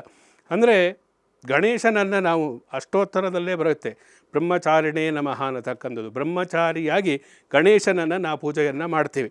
ಅದಕ್ಕೆ ಅರ್ಥ, ವೇದಾಂತದ ಅರ್ಥ ಬೇರೆ ಇದೆ. ಆ ರೀತಿಯಾಗಿ ನಾವು ತೆಗೆದುಕೊಂಡ್ರೆ ಸಿದ್ಧಿ ಬುದ್ಧಿ ಶಕ್ತಿ ಸಹಿತ ಮಹಾಗಣಪತಿ. ಸಿದ್ಧಿ ಮತ್ತು ಬುದ್ಧಿ. ಸಿದ್ಧಿ ಅಂತಂದರೆ ನಮಗೆ ಒಳ್ಳೆಯ ಬುದ್ಧಿ ಇದ್ದಾಗ ಸಿದ್ಧಿ ನಮಗೆ ಶೀಘ್ರದಲ್ಲಿ ಆಗುತ್ತೆ. ಅಂತಹ ಬುದ್ಧಿ ಮತ್ತು ಸಿದ್ಧಿಯನ್ನು ಕೊಡತಕ್ಕಂಥವನು ಗಣೇಶ. ಅಂತಹ ಸಿದ್ಧಿ ಬುದ್ಧಿಯರನ್ನು ಬ್ರಹ್ಮನು ಗಣೇಶನಿಗೆ ವಿವಾಹ ಮಾಡಿಕೊಟ್ಟ ಅಂತೇಳಿ ಗಣೇಶ ಪುರಾಣದಲ್ಲಿ ನಾವು ನೋಡ್ತೀವಿ. ಅದು ಒಂದು ಕಲ್ಪದಲ್ಲಿದ್ದಾಗ ಇನ್ನೊಂದು ಕಲ್ಪದಲ್ಲಿ ಇರುವುದಿಲ್ಲ. ಆದರೆ ಸಾರ್ವತ್ರಿಕವಾಗಿ ನಾವು ಗಣೇಶನನ್ನು ಬ್ರಹ್ಮಚಾರಿಯಾಗಿಯೇ ಪೂಜೆಯನ್ನು ಮಾಡತಕ್ಕಂತಹ ಒಂದು ಸಂಪ್ರದಾಯ ಹಿಂದಿನಿಂದ ನಡೆದುಕೊಂಡು ಬಂದಿದೆ. ಅದಕ್ಕೆ ಬೇರೆ ಅರ್ಥನೂ ಕೂಡ ಇದೆ. ಗೃಹಸ್ಥನಾಗಿ ಹೇಗೆ ಮಾಡಬೇಕು, ಅದು ವೇದಾಂತದ ಅರ್ಥ. ಆದ್ದರಿಂದ ಸಹಜವಾಗಿ ಸಾಂಪ್ರದಾಯಿಕವಾಗಿ ಗಣೇಶನನ್ನು ಬ್ರಹ್ಮಚಾರಿ ಅಂತ ಹೇಳಿ ಭಾವಿಸಿ ಆ ಮೂಲಕ ಪೂಜೆಯನ್ನು ಚತುರ್ಥಿಯ ದಿವಸ ವರಸಿದ್ಧಿ ವಿನಾಯಕವನ್ನು ವ್ರತವನ್ನು ನಾವು ಆಚರಿಸಬೇಕು. ಅದರಿಂದ ಆ ಯಜ್ಞೋಪವೀತ ಧಾರಣೆಯನ್ನು ಮಾಡಬೇಕಾದರೆ ಈ ಎಲ್ಲ ಅಂಶಗಳನ್ನು ನಾವು ಗಮನಿಸಬೇಕಾಗುತ್ತೆ. ಜೊತೆಯಲ್ಲಿ ಗಂಧವನ್ನು ಸುಗಂಧಿತವಾದಂತಹ ಯಾವುದೇ ಲೇಪನವನ್ನು, ಪರ್ಫ್ಯೂಮ್ ಅಂತೇಳಿ ನಾವು ಹೇಳ್ತೀವಲ್ಲ, ಅದನ್ನೇ ನಾವು ಗಣೇಶನಿಗೆ ಸಮರ್ಪಣೆಯನ್ನು ಮಾಡಬೇಕಾದರೆ ಶುದ್ಧವಾದಂತಹ ಚಂದನವನ್ನು, ಲೇಪನವನ್ನು ಗಣೇಶನಿಗೆ ಮಾಡಿದಾಗ ವಿಶೇಷವಾಗಿ ಚರ್ಮ ಸಂಬಂಧಿತವಾದಂತಹ ಯಾವುದೇ ರೋಗಗಳಿದ್ದರೆ ಆ ಕುಲದಲ್ಲಿ ಅಥವಾ ವಂಶದಲ್ಲಿ ಮನೆಯಲ್ಲಿ ಇದ್ದರೆ ಅದೆಲ್ಲ ನಿವಾರಣೆ ಆಗುತ್ತೆ. ಗಂಧವನ್ನು ನಾವು ಸಮರ್ಪಣೆಯನ್ನು ಮಾಡುವುದರಿಂದ, ಅಕ್ಷತೆಯಿಂದ ಪೂಜೆಯನ್ನು ಮಾಡುವುದರಿಂದ, ಅದು ಕೆಂಪು ಅಕ್ಷತೆ ಅಥವಾ ಈ ಹಳದಿ ಅಕ್ಷತೆ, ಇದರಲ್ಲಿ ಚಿಕ್ಕ ಪುಟ್ಟ ವಿಷಯದಲ್ಲಿ ಪೂಜೆಯಲ್ಲಿ ಗೊಂದಲ ಆಗತಕ್ಕಂಥದ್ದು. ಕೆಂಪು ಅಕ್ಷತೆಯನ್ನು ಮಾಡಬೇಕಾ, ಹಳದಿ ಅಕ್ಷತೆಯನ್ನು ಮಾಡಬೇಕಾ ಅನ್ನತಕ್ಕಂಥದ್ದು ಗೊಂದಲ. ಇದೆಲ್ಲ ಗೊಂದಲಗಳು ಅಂತೇನೇ ಇಲ್ಲ. ಆದರೆ ಗಣೇಶನಿಗೆ ನಾವು ಮಾಡಬೇಕಾದರೆ ಕೆಂಪು ಅಕ್ಷತೆಯಿಂದ ಪೂಜೆಯನ್ನು ಮಾಡತಕ್ಕಂಥದ್ದು ಶ್ರೇಷ್ಠ. ಅಂದರೆ ರಕ್ತವರ್ಣ ಅಂಥೇಳಿ ನಾವು ಹೇಳ್ತೀವಿ. ಎಲ್ಲವೂ ಕೂಡ ಅದಕ್ಕೆ ಸಂಬಂಧಪಟ್ಟಿರತಕ್ಕಂಥದ್ದು ಗಣೇಶನಿಗೆ ಪ್ರಿಯ ಆಗುತ್ತೆ ಇರತಕ್ಕಂಥದ್ದು. ಜೊತೆಯಲ್ಲಿ ಪುಷ್ಪ, ಹೂವಿನ ಒಂದು ಅರ್ಚನೆಯನ್ನು ಮಾಡತಕ್ಕಂಥದ್ದು. ಯಾವುದು ಸುಗಂಧಿತವಾಗಿ ಸುವಾಸನೆಯ ಸೂಸ್ತಾ ಇರುತ್ತೋ ಅಂತಹ ಒಳ್ಳೆಯದಾಗಿರತಕ್ಕಂತಹ ಒಂದು ಚೆನ್ನಾಗಿರತಕ್ಕಂತಹ ಬಾಡಿ ಹೋಗದೇ ಇರತಕ್ಕಂತಹ ಹೂವನ್ನು ಭಗವಂತನಿಗೆ ಗಣೇಶನಿಗೆ ನಾವು ಸಮರ್ಪಣೆಯನ್ನು ಮಾಡಬೇಕು. ಜೊತೆಯಲ್ಲಿ ಪತ್ರ ಪೂಜೆ ಅಂತೇಳಿ ಹೇಳ್ತೇವೆ. ಪತ್ರಗಳಲ್ಲಿ ಹಲವರೇ ದೂರ್ವಾ ಪತ್ರ, ಗರಿಕೆ ಗಣೇಶನಿಗೆ ಪ್ರಿಯ, ಎಲ್ಲರಿಗೂ ಗೊತ್ತಿರತಕ್ಕಂತಹ ವಿಷಯ. ಜೊತೆಯಲ್ಲಿ ಅಷ್ಟಾವಿಂಶತಿ ಪತ್ರ ಅಂತೇಳಿ, ಅಷ್ಟಾವಿಂಶತಿ ಅಂದರೆ 21 ಪತ್ರಗಳನ್ನು ಗಣೇಶನಿಗೆ ಪ್ರಿಯವಾಗಿರತಕ್ಕಂಥದ್ದು. ಆ 21 ಪತ್ರಗಳನ್ನು ಪೂಜೆಯನ್ನು ಮಾಡಿ 21 ಮೋದಕ, 21 ಪತ್ರೆ, 21 ನಮಸ್ಕಾರ, ಇದೆಲ್ಲ ಗಣೇಶನಿಗೆ ಪ್ರಿಯವಾಗಿರತಕ್ಕಂಥದ್ದು. 21 ಅಂದರೆ 3 ಆಗುತ್ತೆ. ಅದು ತ್ರಿಗುಣ ದೋಷಗಳಿರ್ಬೋದು, ತ್ರಿಮೂರ್ತಿಗಳಿರ್ಬೋದು. ಆ ತ್ರಿಗುಣಕ್ಕೆ ಸಂಬಂಧಪಟ್ಟಿರತಕ್ಕಂತಹ 21 ತತ್ವಗಳು ಅಂತೇಳಿ ನಾವು ಹೇಳ್ತೀವಿ. ಅದರಲ್ಲಿ 21ನೆಯ ತತ್ವ ಏನಿದೆ ಅದು ಚಂದ್ರನಿಗೆ ಸಂಬಂಧಪಟ್ಟಿರ್ತದೆ. ಆ ಚಂದ್ರ ಮತ್ತು ಗಣೇಶನಿಗೆ ಪರಸ್ಪರ ನಾವು ಚಂದ್ರನಿಗೆ ಶಾಪವನ್ನು ಕೊಟ್ಟಿರತಕ್ಕಂಥದ್ದು ಇಲ್ಲಿ ನೋಡ್ತೀವಿ. ಹೀಗೆಲ್ಲ ಆ ತತ್ವಗಳಿಗೆ ಅಂತರಾರ್ಥ ಪ್ರತಿಯೊಂದು ನಮ್ಮ ಹೈಂದವೀಯ ಧರ್ಮದಲ್ಲಿ ಒಂದು ಪೂಜೆ ಅಂದರೆ ಅದರಲ್ಲಿ ಹಿಂದೆ ತುಂಬ ಸೈನ್ಸ್ ಇರುತ್ತೆ, ವಿಜ್ಞಾನ ಅನ್ನತಕ್ಕಂತಿರುತ್ತೆ. ಅದನ್ನು ನಾವು ತಿಳಿದೋ ಅಥವಾ ತಿಳಿದೆಯೇ ಮಾಡಿದರೂ ಕೂಡ ಅದರ ಫಲ ನಮಗೆ ಸಿಕ್ಕೇ ಸಿಗುತ್ತೆ. ಆದ್ದರಿಂದ 21 ಸಂಖ್ಯೆಗೆ ವಿಶೇಷವಾದಂತಹ ಮಹತ್ವ ಈ ಗಣೇಶ ಚತುರ್ಥಿಯ ದಿವಸ ಇರುವುದರಿಂದ 21 ಪತ್ರೆಗಳಿಂದ ಪೂಜೆಯನ್ನು ಮಾಡಬೇಕು. ಅದರಲ್ಲಿ ಗಣೇಶನಿಗೆ ತುಳಸಿ ನಿಷಿದ್ಧ. ಆದರೆ ಕೆಲವೊಂದು ಪೂಜೆಯನ್ನು ಮಾಡಬೇಕಾದರೆ ತುಳಸಿಯನ್ನು ಕೂಡ ಸೇರಿಸ್ತಾರೆ. ಇದು ಅಶಾಸ್ತ್ರೀಯವಾಗಿರತಕ್ಕಂಥದ್ದು. ಈ ಬ್ರಹ್ಮಪುರಾಣದಲ್ಲಿ, ಪದ್ಮಪುರಾಣದಲ್ಲಿ ನಾವು ನೋಡಿದರೆ ಸಂಪೂರ್ಣವಾಗಿ ತುಳಸಿಗೆ ನಿಷಿದ್ಧ ಇರತಕ್ಕಂಥದ್ದು ಸ್ವತಃ ಗಣೇಶನೇ ಹೇಳಿರತಕ್ಕಂಥದ್ದು ನಮಗೆ ಕಂಡುಬರುತ್ತೆ. ಅದರಿಂದ 21 ಪತ್ರೆಯಲ್ಲಿ ತುಳಸಿ ಪತ್ರವನ್ನು ಸೇರಿಸ್ತಕ್ಕಂಥದ್ದು ಸರಿಯಾದ ಕ್ರಮ ಅಲ್ಲ ಅನ್ನತಕ್ಕಂಥದ್ದು ಇದು ವಿದ್ವಾಂಸರು ಗಮನಿಸಬೇಕಾಗುತ್ತೆ. ಜೊತೆಯಲ್ಲಿ ವಿಶೇಷವಾಗಿ ಈ ದೂರ್ವಾ ಪತ್ರ ಗಣೇಶನಿಗೆ ಪ್ರಿಯವಾಗಿರತಕ್ಕಂಥದ್ದು. ದೂರ್ವಾ ಪತ್ರ ಇದು ಯಾಕೆ ಗಣೇಶನಿಗೆ ಅಷ್ಟೊಂದು ಪ್ರಿಯವಾಗಿರತಕ್ಕಂಥದ್ದು? ಇನ್ನಿತ ಬಿಲ್ಲಪತ್ರೆ ಇರ್ಬೋದು, ಅಥವಾ ಮಾಚಿ ಪತ್ರೆ ಇರ್ಬೋದು, ಜಾತಿ ಪತ್ರೆ ಇರ್ಬೋದು, ಇದೆಲ್ಲಕ್ಕಿಂತ ಗಣೇಶನಿಗೆ ದೂರ್ವೆಯೇ ಏಕೆ ಪ್ರಿಯ ಅನ್ನತಕ್ಕಂಥದ್ದು ನಾವು ತಿಳಿದುಕೊಳ್ಳಬೇಕು. ಪ್ರಮುಖವಾಗಿ ಈ ಗಣೇಶನ ಒಂದು ರೂಪ ಏನಿದೆ, ಸಚ್ಚಿದಾನಂದ ವಿಗ್ರಹ ರೂಪ ಏನಿದೆ, ಅದು ಶಿವತತ್ವವನ್ನು ಪ್ರತಿನಿಧಿಸ್ತಕ್ಕಂಥದ್ದು. ಶಿವ ಅಂತಂದರೆ ಕುತ್ತಿಗೆಯಿಂದ ಕೆಳಕ್ಕೆ ಶಕ್ತಿ ತತ್ವವನ್ನು ಪ್ರತಿನಿಧಿಸುತ್ತೆ, ಕುತ್ತಿಗೆಯಿಂದ ಮೇಲೆ ಶಿವತತ್ವವನ್ನು ಅಂದರೆ ಆನೆಯ ಮುಖವನ್ನು ಇಟ್ಟಿರ್ತಕ್ಕಂಥ ಶಿವನ ತಾನೆ. ಆದ್ದರಿಂದ ಶಿವಶಕ್ತಿಯುಕ್ತವಾದಂತಹ ಒಂದು ವಿಶೇಷವಾದಂತಹ ಪರಿಪೂರ್ಣ ಸಚ್ಚಿದಾನಂದ ವಿಗ್ರಹ ಅಂತಂದರೆ ಅದು ಗಣೇಶನ ಒಂದು ಮೂರ್ತಿ. ಆದ್ದರಿಂದ ಅಂತಹ ಗಣೇಶನಿಗೆ, ಅದರಲ್ಲೂ ಸಾಮಾನ್ಯವಾಗಿ ಆನೆಯ ಮುಖ ಗಣೇಶನಿಗಿರುವುದರಿಂದ ಆನೆಗೆ ಸಹಜವಾಗಿ ಈ ಪ್ರಕೃತಿಯಲ್ಲಿ ಸಿಗತಕ್ಕಂತಹದರಲ್ಲಿ ಹುಲ್ಲು ತುಂಬ ಇಷ್ಟವಾಗಿರತಕ್ಕಂಥದ್ದು. ಅದರಲ್ಲಿ ಹುಲ್ಲಿನಲ್ಲಿ ವಿಶೇಷವಾಗಿರತಕ್ಕಂತಹ ಒಂದು ಕೆಲವೊಂದು ಗುಣ ಸ್ವಭಾವಗಳನ್ನು, ಆಯುರ್ವೇದಿ ಔಷಧಿಯುಕ್ತವಾದಂತಹ ಗುಣಗಳನ್ನು ಹೊಂದಿರತಕ್ಕಂಥದ್ದು ಅಂದರೆ ಸಹಜವಾಗಿ ಬೆಳೀತಕ್ಕಂತಹ ಗರಿಕೆಗೇನು ನೀವು ಕೃಷಿ ಮಾಡಬೇಕಾಗಿಲ್ಲ, ಅದರಷ್ಟಕ್ಕೆ ಅದೇ ಬೆಳ್ಕೊಳ್ಳುತ್ತೆ. ಆದ್ದರಿಂದ ಅಂತಹ ಗರಿಕೆಯನ್ನು, ಆನೆಗೆ ಪ್ರಿಯವಾಗಿರತಕ್ಕಂತಹ ವಿಶೇಷ ಔಷಧಿಯುಕ್ತವಾದಂತಹ ಗುಣಗಳನ್ನು ಹೊಂದಿರತಕ್ಕಂತಹ ದೂರ್ವಾ ಪತ್ರ ಅಥವಾ ಗರಿಕೆಯನ್ನು ಗಣೇಶನಿಗೆ ಸಮರ್ಪಣೆಯನ್ನು ಮಾಡಬೇಕು. ಅದು ಯಾವ ರೂಪದಲ್ಲಿ? ಗಣೇಶನಿಗೆ 21 ನಾಮಗಳು ಆಗಲೇ ಹೇಳಿದೆ, 21ಕ್ಕೆ ವಿಶೇಷ ಪ್ರಾಶಸ್ತ್ಯ ಅಂತ. ಸುಮುಖಾಯ ನಮಃ, ಏಕದಂತ, ಕಪಿಲ, ಗಜಕರ್ಣಕ, ಲಂಬೋದರ, ಹೀಗೆ 21 ನಾಮಗಳನ್ನು ಹೇಳಿ ಗಣೇಶನಿಗೆ ಗರಿಕೆಯನ್ನು ಸಮರ್ಪಣೆಯನ್ನು ಮಾಡತಕ್ಕಂಥದ್ದು ವಿಶೇಷವಾದಂತಹ ಫಲವನ್ನು ಕೊಡುತ್ತೆ. ನೀವು ಅಷ್ಟೋತ್ತರವನ್ನು ಮಾಡಿ, ಅದು ಅಷ್ಟೋತ್ತರ ಗರಿಕೆಯಲ್ಲೇ ಮಾಡಿದರೆ ಇನ್ನೂ ಶ್ರೇಷ್ಠ. ಸಹಸ್ರಮ ನಾಮವನ್ನು ಪಠಿಸಿ ಆ ಮೂಲಕ ಅರ್ಚನೆಯನ್ನು ಮಾಡಿ, ಅದು ಗರಿಕೆಯಲ್ಲಿ ಮಾಡತಕ್ಕಂಥ ವಿಶೇಷವಾಗಿ ಗಣೇಶ ಹೋಮವನ್ನು ಮಾಡತಕ್ಕಂಥದ್ದು ಆಯುರ್ವೃದ್ಧಿ ಆಗುತ್ತೆ ಅಂತೇಳಿ ಹೇಳ್ತಾರೆ. ಒಂದು ದೂರ್ವಾ ಆಯುರ್ವೃದ್ಧಿ ಅಂತೇಳಿ ದೂರವನ್ನು ನಾವು ಪೂಜೆಯನ್ನು ಮಾಡುವುದರಿಂದ ಈ ಅಪಮೃತ್ಯು ಪೀಡೆಗಳು ಏನಿದೆ, ದುರ್ಮೃತಿ ಆಗತಕ್ಕಂಥದ್ದು ಏನಿದೆ, ಎಲ್ಲ ರೀತಿಯಾದಂಥ ಈತಿಬಾಧೆಗಳನ್ನು, ತಾಪತ್ರೆಗಳನ್ನು ನಾಶವನ್ನು ಮಾಡುತ್ತೆ. ಅದರಿಂದ ಗರಿಕೆಗೆ ಮತ್ತು ಗಣೇಶನಿಗೆ ಅವಿನಾಭಾವ ಸಂಬಂಧ ಇರುವುದರಿಂದ ಇತರ ಪತ್ರಗಳಿಂದ ದೂರ್ವಾ ಪತ್ರಕ್ಕೆ ವಿಶೇಷವಾದಂತಹ ಪ್ರಾಶಸ್ತ್ಯ ಇರುವುದರಿಂದ ಗರಿಕೆಯಿಂದ ಗಣೇಶನಿಗೆ ನಾವು ಅಷ್ಟೋತ್ತರ ಅಥವಾ ಇನ್ನಿತರ ನಾಮಗಳಿಂದ ಪೂಜೆಯನ್ನು ಮಾಡಬೇಕು ಅನ್ನತಕ್ಕಂಥದ್ದು ಒಂದು. ಜೊತೆಯಲ್ಲಿ ಧೂಪ, ದೀಪ, ನೈವೇದ್ಯಕ್ಕೆ ವಿಶೇಷವಾಗಿ ನಾವು ಬಂದಾಗ ಆ ನೈವೇದ್ಯ ಏನು ಮಾಡಬೇಕು, ಎಷ್ಟು ಮಾಡಬೇಕು ಅನ್ನತಕ್ಕಂಥದ್ದು ತಿಳಿದುಕೊಳ್ಳಬೇಕು. ಓಕೆ ಗುರುಗಳೇ, ವೀಕ್ಷಕರೇ, ಇವತ್ತಿನ ಕಾರ್ಯಕ್ರಮದ ಮುಖಾಂತರವಾಗಿ ಸಾಕಷ್ಟು ಮಾಹಿತಿಯನ್ನು ನಾವು ತಿಳ್ಕೊಳ್ತಾ ಇದ್ದೀವಿ ಗಣೇಶ ಚತುರ್ಥಿಯ ಕುರಿತಾಗಿ. ಈ ಹಬ್ಬದ ಆಚರಣೆಯ ಹಿನ್ನೆಲೆ ಯಾವ ರೀತಿಯಾಗಿ ಆಗಿರುತ್ತೆ ಅನ್ನೋದನ್ನು ಕೂಡ ಗುರುಗಳು ನಮಗೆ ತಿಳಿಸ್ಕೊಡ್ತಾ ಇದ್ದಾರೆ. ಇನ್ನು ಈ ವಿಗ್ರಹದ ಅಥವಾ ಗಣೇಶ ಮೂರ್ತಿಯ ಪ್ರತಿಷ್ಠಾಪನೆ ಯಾವ ರೀತಿಯಾಗಿರಬೇಕು, ಪೂಜಾ ವಿಧಾನಗಳು ಯಾವ ರೀತಿಯಾಗಿರಬೇಕು, ತುಳಸಿಯನ್ನ ಗಣೇಶನಿಗೆ ಯಾಕೆ ಸಮರ್ಪಿಸಬಾರದು, ಸೊ ಇದ್ರ ಕುರಿತಾಗಿ ಒಂದಷ್ಟು ಮಾಹಿತಿಯನ್ನು ಗುರುಜಿಯವರು ನಮಗೆ ನೀಡಿದ್ರು. ಇನ್ನು ಗುರುಗಳೇ, ವರಮಹಾಲಕ್ಷ್ಮಿ ಹಬ್ಬವನ್ನು ನಾವು ಶುರು ಮಾಡಿದ್ರೆ ಅದು ಮಧ್ಯದಲ್ಲಿ ಬಿಡೋಂಗಿಲ್ಲ, ಅಟ್ಲೀಸ್ಟ್ 3 ವರ್ಷನಾದರೂ ಮಾಡಬೇಕು ಅಂತ ಹೇಳ್ತಾರೆ. ಅದೇ ರೀತಿ ನಾವು ಗಣೇಶ ಹಬ್ಬವನ್ನು ಶುರು ಮಾಡಿದ್ರೆ ಅಂದರೆ ಗಣೇಶನ ಮನೆಗೆ ತಂದರೆ 1 ವರ್ಷ ತಂದು ಸ್ಟಾಪ್ ಮಾಡಿದ್ರೆ ಮತ್ತೆ ನಮಗೇನಾದರೂ ದೋಷ ಬರುತ್ತಾ? ಅಟ್ಲೀಸ್ಟ್ 3 ವರ್ಷ ಅದನ್ನು ಕಂಟಿನ್ಯೂ ಮಾಡಬೇಕಾ? ಇದ್ರ ಬಗ್ಗೆ ಹೇಳೋದಾದರೆ, ಈ ಕಾಮ್ಯ ಕರ್ಮಗಳು, ಕಾಮ್ಯ ವ್ರತಗಳು ಮತ್ತು ನೈಮಿತ್ತಿಕ ವ್ರತಗಳು, ನಿತ್ಯ ವ್ರತಗಳು ಅಂತ ಹೇಳಿ ಇರುತ್ತೆ. ಅದರಲ್ಲಿ ಈ ವರಮಹಾಲಕ್ಷ್ಮಿ ಇರ್ಬೋದು, ಸ್ವರ್ಣಗೌರಿ ವ್ರತ ಇರ್ಬೋದು, ಅನಂತ ಪದ್ಮನಾಭ ವ್ರತ ಇರ್ಬೋದು, ಇದೆಲ್ಲವೂ ಕೂಡ ವಿಶೇಷವಾಗಿ ಕಾಮ್ಯ ಕರ್ಮಗಳು. ಅದು ಮನೆತನದಲ್ಲಿ ಅವರ ಕುಟುಂಬದಲ್ಲಿ ನಡೆಸಿಕೊಂಡು ಬಂದಿದ್ದರೆ ಅದೇ ಕ್ರಮದಲ್ಲಿ ಅವರು ಕೂಡ ಮುಂದುವರಿಸಿಕೊಂಡು ಹೋಗಬೇಕಾಗುತ್ತೆ. ಈ ವರಸಿದ್ಧಿ ವಿನಾಯಕ ವ್ರತದಲ್ಲಿ ಅಂದರೆ ಗಣೇಶ ಚತುರ್ಥಿಯ ದಿವಸ ನಾವು ಮಾಡತಕ್ಕಂತಹ ಪೂಜೆ ಏನಿದೆ, ಇದನ್ನು ನೀವು ಮಾಡಬಹುದು ಅಥವಾ ಕ್ರಮದಲ್ಲಿ ವ್ರತ ರೂಪದಲ್ಲಿ ಮಾಡಿದರೆ ಎಷ್ಟು ದಿವಸ ಮಾಡಬೇಕು, ಎಷ್ಟು ವರ್ಷ ಮಾಡಬೇಕು ಅನ್ನತಕ್ಕಂಥದ್ದು. ಕೇವಲ ಪೂಜೆಯನ್ನು ನಾವು ಮಾಡತಕ್ಕಂಥದ್ದು ಏನಿದೆ, ಒಂದು ಪೂಜೆಯ ಕ್ರಮದಲ್ಲಿ ಮಾಡಿದಾಗ ಪ್ರತಿ ವರ್ಷವೂ ಇಡ್ಬೋದು, ಅಥವಾ 1 ವರ್ಷ ಆಗದೇ ಇದ್ದರೆ ಇಡದೇದನ್ನು ಕೂಡ ಇಡ್ಬೋದು. ಅದೇ ವ್ರತ ರೂಪದಲ್ಲಿ, ವ್ರತ ಅಂದರೆ ನಿಯಮಗಳಿಗೆ ಒಳಪಟ್ಟು ನಾವು ಆಚರಿಸ್ತಕ್ಕಂತಹ ಸಂಪ್ರದಾಯ ಅವರ ಮನೆಯಲ್ಲಿ ಇದ್ದರೆ ಯಾವುದೇ ವರ್ಷ ಲೋಪ ಮಾಡದೆ ಪ್ರತಿ ವರ್ಷವೂ ಕೂಡ ಅದು ವ್ರತದ ರೂಪದಲ್ಲಿ ಕಟ್ಟಳೆಗಳನ್ನು, ನಿಯಮಗಳನ್ನು ಅನುಸರಿಸಿ, ವಿಧಿವಿಧಾನಗಳನ್ನು ಅನುಸರಿಸಿಕೊಂಡು ಮಾಡಬೇಕಾಗುತ್ತೆ.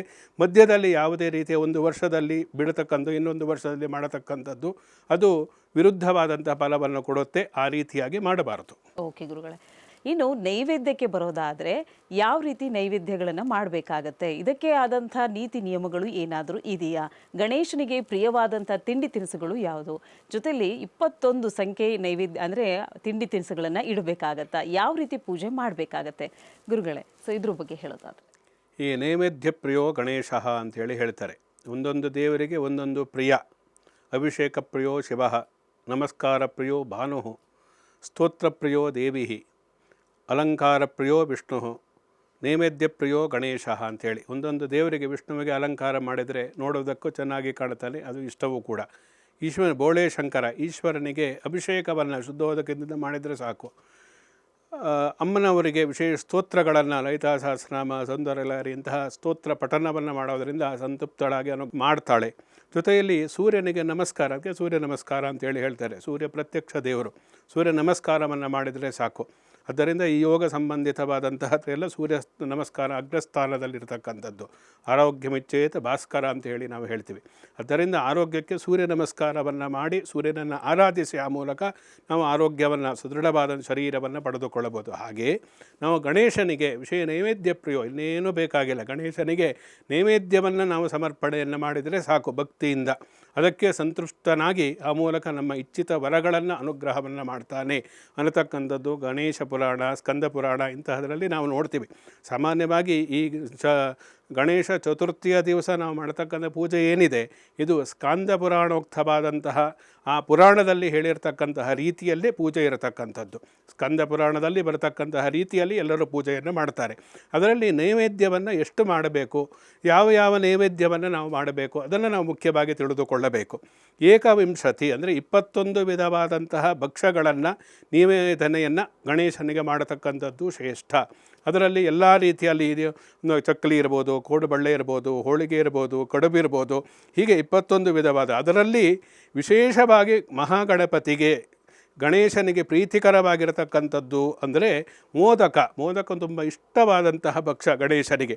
ಅದರಿಂದ ಮುದಾಕರತ್ತ ಮೋದಕಂ ಸದಾಭಿಮುಕ್ತಿ ಸಾಧನಂ ಅಂತೇಳಿ ಹೇಳಿದೆ. ಮೋದಕವನ್ನು ಸಮರ್ಪಣೆಯನ್ನು ಮಾಡಿದರೆ ಗಣೇಶನ ಅನುಗ್ರಹ ಆಗುತ್ತೆ ಅಂತೇಳಿ ಶಂಕರಾಚಾರ್ಯರು ಕೂಡ ಹೇಳಿದ್ದಾರೆ. ಮುದಾಕರತ್ತ ಮೋದಕವನ್ನೇ ಕೊಡ್ತಕ್ಕಂಥದ್ದು ವಿಶೇಷವಾಗಿ. ಅದರಲ್ಲೂ ಕೂಡ ಈ 21 ಮೋದಕಗಳನ್ನು ನಾವು ಸಮರ್ಪಣೆಯನ್ನು ಮಾಡಿದಾಗ, ಆ ಗಣೇಶನಿಗೆ ನಾವು ನೈವೇದ್ಯವನ್ನು ಮಾಡಿದಾಗ ಪೂಜೆಯ ಸಂಪೂರ್ಣ ಫಲ ನಮಗೆ ಸಿಗುತ್ತೆ ಅಂತೇಳಿ ಹೇಳಿದ್ದಾರೆ. ಏಕವಿಂಶತಿ ಸಂಖ್ಯಾಕಾನ್ ಮೋದಕಾನ್ ಘೃತಪಾಚಿತ ನೈವೇದ್ಯಂ ಸಫಲಂ ದಧ್ಯ ನಮಸ್ತೆ ವಿಘ್ನನಾಶಿನೇ ಅಂಥೇಳಿ.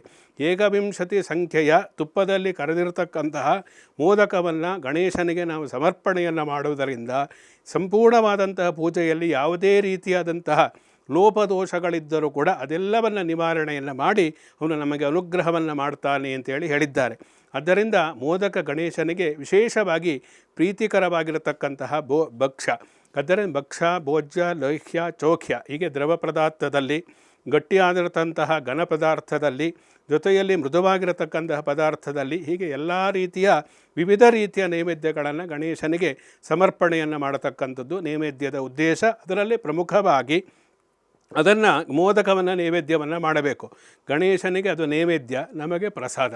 ಹೀಗೆ ನೈವೇದ್ಯ ಆ ಭಾವನೆಯನ್ನು ಇಟ್ಟುಕೊಂಡು ನಾವು ನೈವೇದ್ಯವನ್ನು ಮಾಡಬೇಕಾಗುತ್ತೆ. ನಂತರದಲ್ಲಿ ಮಂಗಳಾರತಿ, ಇದು ಪ್ರಮುಖವಾಗಿರತಕ್ಕಂತಹ ಘಟ್ಟ. ಪ್ರತಿಯೊಬ್ಬರಿಗೂ ಕೂಡ ಈ ಮಂಗಳಾರತಿಯನ್ನು ಮಾಡಿದರೆ ಪುನೀತರಾದಂತಹ ಒಂದು ಭಾವನೆ ವ್ಯಕ್ತವಾಗುತ್ತೆ. ಆ ಮಂಗಳಾರತಿಯನ್ನು ಮಾಡತಕ್ಕಂತಹ ಉದ್ದೇಶ ಏನು? ಎಷ್ಟು ಮಂಗಳಾರತಿ ಮಾಡಬೇಕು? ಪಂಚಾರತಿಯನ್ನು ಮಾಡಬೇಕಾ? ಏಕಾರತಿಯನ್ನು ಮಾಡಬೇಕಾ? ಅಥವಾ ರಥಾರತಿ ಅಂತ ಹೇಳಿ ಹಲವು ವಿಧವಾದಂತಹ ದೀಪಗಳನ್ನು ಭಗವಂತನ ಮುಂದೆ ನಾವು ಇಟ್ಟು ಮಂಗಳಾರತಿಯನ್ನು ಮಾಡಬೇಕಾ ಅನ್ನತಕ್ಕಂಥದ್ದು ಇರುತ್ತೆ. ಆದರೆ ಸಾಮಾನ್ಯವಾಗಿ ಪಂಚಾರತಿ, ವಿಶೇಷವಾಗಿ 5 2 ಬತ್ತಿ ಹಾಕಿರತಕ್ಕಂತಹ ಪಂಚಾರತಿಯನ್ನು ಮಾಡಬೇಕು. ಜೊತೆಗೆ ಕರ್ಪೂರಾತಿಯನ್ನು, ಅಂದರೆ ತನ್ನನ್ನೇ ತಾನು ಸುಟ್ಟುಕೊಂಡು ಆ ಮೂಲಕ ಬೆಳಕನ್ನು ಕೊಡತಕ್ಕಂತಹ ತತ್ವವನ್ನು ಪ್ರತಿಪಾದಿಸ್ತಕ್ಕಂತಹ ಕರ್ಪೂರದ ಆರತಿಯನ್ನು ಮಾಡತಕ್ಕಂಥದ್ದು. ಜೊತೆಯಲ್ಲಿ ಆ ಆರತಿಯನ್ನು ಮಾಡಬೇಕಾದರೆ ಇದೇ ಕ್ರಮದಲ್ಲಿ ಮಾಡಬೇಕು ಅಂತೇಳಿ ಹೇಳಿದ್ದಾರೆ. ಸುಮ್ಮನೆ ಮಂಗಳಾರತಿಯನ್ನು ಮಾಡ್ತಾನೆ ಇರತಕ್ಕಂಥದ್ದಲ್ಲ. ಯಾವ್ಯಾವ ಭಾಗದಲ್ಲಿ, ಅಂದರೆ ಪಾದ ಭಾಗದಲ್ಲಿ ಎಷ್ಟು ಭಾಗ ಮಾಡಬೇಕು, ನಾಭಿ ಆ ಸ್ಥಾನದಲ್ಲಿ ಎಷ್ಟು ಸಲ ಮಾಡಬೇಕು, ಶಿರ ಪ್ರದೇಶದಲ್ಲಿ ಎಷ್ಟು ಬಾರಿ ಮಂಗಳಾರತಿಯನ್ನು ಮಾಡಬೇಕು, ಭಗವಂತನ ಸುತ್ತ ಎಷ್ಟು ಸಲ ತೀರಿಸಬೇಕು ಎಲ್ಲವನ್ನೇ ಹೇಳಿದ್ದಾರೆ. ಅದೇ ಪ್ರಕಾರವಾಗಿ ತಿಳಿದವರಿಂದ ತಿಳಿದುಕೊಂಡು ಮಂಗಳಾರತಿಯನ್ನು ಮಾಡಬೇಕು. ಯಾಕೆಂದರೆ ಪ್ರತಿಯೊಂದಕ್ಕೂ ವೈಜ್ಞಾನಿಕವಾದಂಥ ಹಿನ್ನೆಲೆ ಇರುತ್ತೆ. ಅದರಿಂದ ಈ ಮಂಗಳಾರತಿಯನ್ನು ಕೂಡ ಪ್ರಮುಖವಾದಂತಹ ಘಟ್ಟ ಆಗಿರುವುದರಿಂದ ಮಂಗಳಾರತಿಯನ್ನು ಮಾಡಿ ನಂತರದಲ್ಲಿ ವಿಶೇಷವಾದಂತಹ ಪುಷ್ಪಗಳಿಂದ ಭಗವಂತನಿಗೆ ನಾವು ಅದನ್ನು ಸಮರ್ಪಣೆಯನ್ನು ಮಾಡಿ ನಂತರದಲ್ಲಿ ಆ ಪ್ರದಕ್ಷಿಣ ನಮಸ್ಕಾರವನ್ನು ಮಾಡಬೇಕು. ಒಂದೊಂದು ದೇವರಿಗೆ ಎಷ್ಟೆಷ್ಟು ಸಂಖ್ಯೆಯಲ್ಲಿ ಪ್ರದಕ್ಷಿಣೆಯನ್ನು ಮಾಡಬೇಕು ಅಂತೇಳಿ ಹೇಳಿದ್ದಾರೆ. ಅಂದರೆ ದೇವಿಗೆ 1 ಪ್ರದಕ್ಷಿಣೆಯನ್ನು ಮಾಡತಕ್ಕಂಥದ್ದು, ಈಶ್ವರನಿಗೆ 4 ಪ್ರದಕ್ಷಿಣೆಯನ್ನು ಮಾಡಬೇಕು, ಗಣೇಶನಿಗೆ 3 ಪ್ರದಕ್ಷಿಣೆಯನ್ನು ಮಾಡಬೇಕು. ಯಾಕೆ ಮಾಡಬೇಕು? ಈ ತಾಪತ್ರಯಗಳು, ಕಷ್ಟಗಳು ಅಂತೇಳಿ ಹೇಳ್ತೀವಿ. ಆಧ್ಯಾತ್ಮಿಕ, ಆದಿಭೌತಿಕ, ಆದಿದೈವಿಕ 3 ವಿಧವಾದಂಥ ಕಷ್ಟಗಳೇ ಎಲ್ಲರಿಗೂ ಇರತಕ್ಕಂಥದ್ದು. ಅದರಿಂದ ಹೊರತಾದ ಕಷ್ಟ ಯಾರಿಗೂ ಇರುವುದಿಲ್ಲ. ಅಂತಹ ತಾಪತ್ರಯಗಳು ಏನಿದೆ ಅದನ್ನು ನಿವಾರಣೆ ಆಗಬೇಕಾದರೆ ಪ್ರತಿಯೊಬ್ಬರಿಗೂ ಕೂಡ 3 ಪ್ರದಕ್ಷಿಣೆಯನ್ನು ಕಡ್ಡಾಯವಾಗಿ ಗಣೇಶನಿಗೆ ಮಾಡಲೇಬೇಕು. ಒಂದನ್ನು ಮಾಡಿ ಹೋಗತಕ್ಕಂಥದ್ದಲ್ಲ. ಆ ಮೂಲಕ 3 ಪ್ರದಕ್ಷಿಣೆಯನ್ನು ಮಾಡುವುದರಿಂದ ವಿಶೇಷವಾಗಿ ಸಂತುಷ್ಟನಾಗ್ತಾನೆ ಅನ್ನತಕ್ಕಂಥದ್ದು ಪ್ರದಕ್ಷಿಣೆಯ ಒಂದು ಉದ್ದೇಶ. ಜೊತೆ ಉರಷ ಶಿರಸ ದೃಷ್ಟ ಮನಸ ವಚಸಾಯತ ಪದ್ಭ್ಯಾಂ ಕರಾಭ್ಯಾಂ ಕರ್ಣಾಭ್ಯಾಂ ಪ್ರಣಾಮೋಷ್ಠಾಂಗ ಉಚ್ಚತೆ ಅನ್ನತಕ್ಕಂಥ ಪ್ರದಕ್ಷಿಣೆ ಹೇಗೆ ಮಾಡಬೇಕು, ನಮಸ್ಕಾರ ಗಣೇಶನಿಗೆ ಹೇಗೆ ಮಾಡಬೇಕು ಅಂತ ಹೇಳಿದ್ದಾರೆ.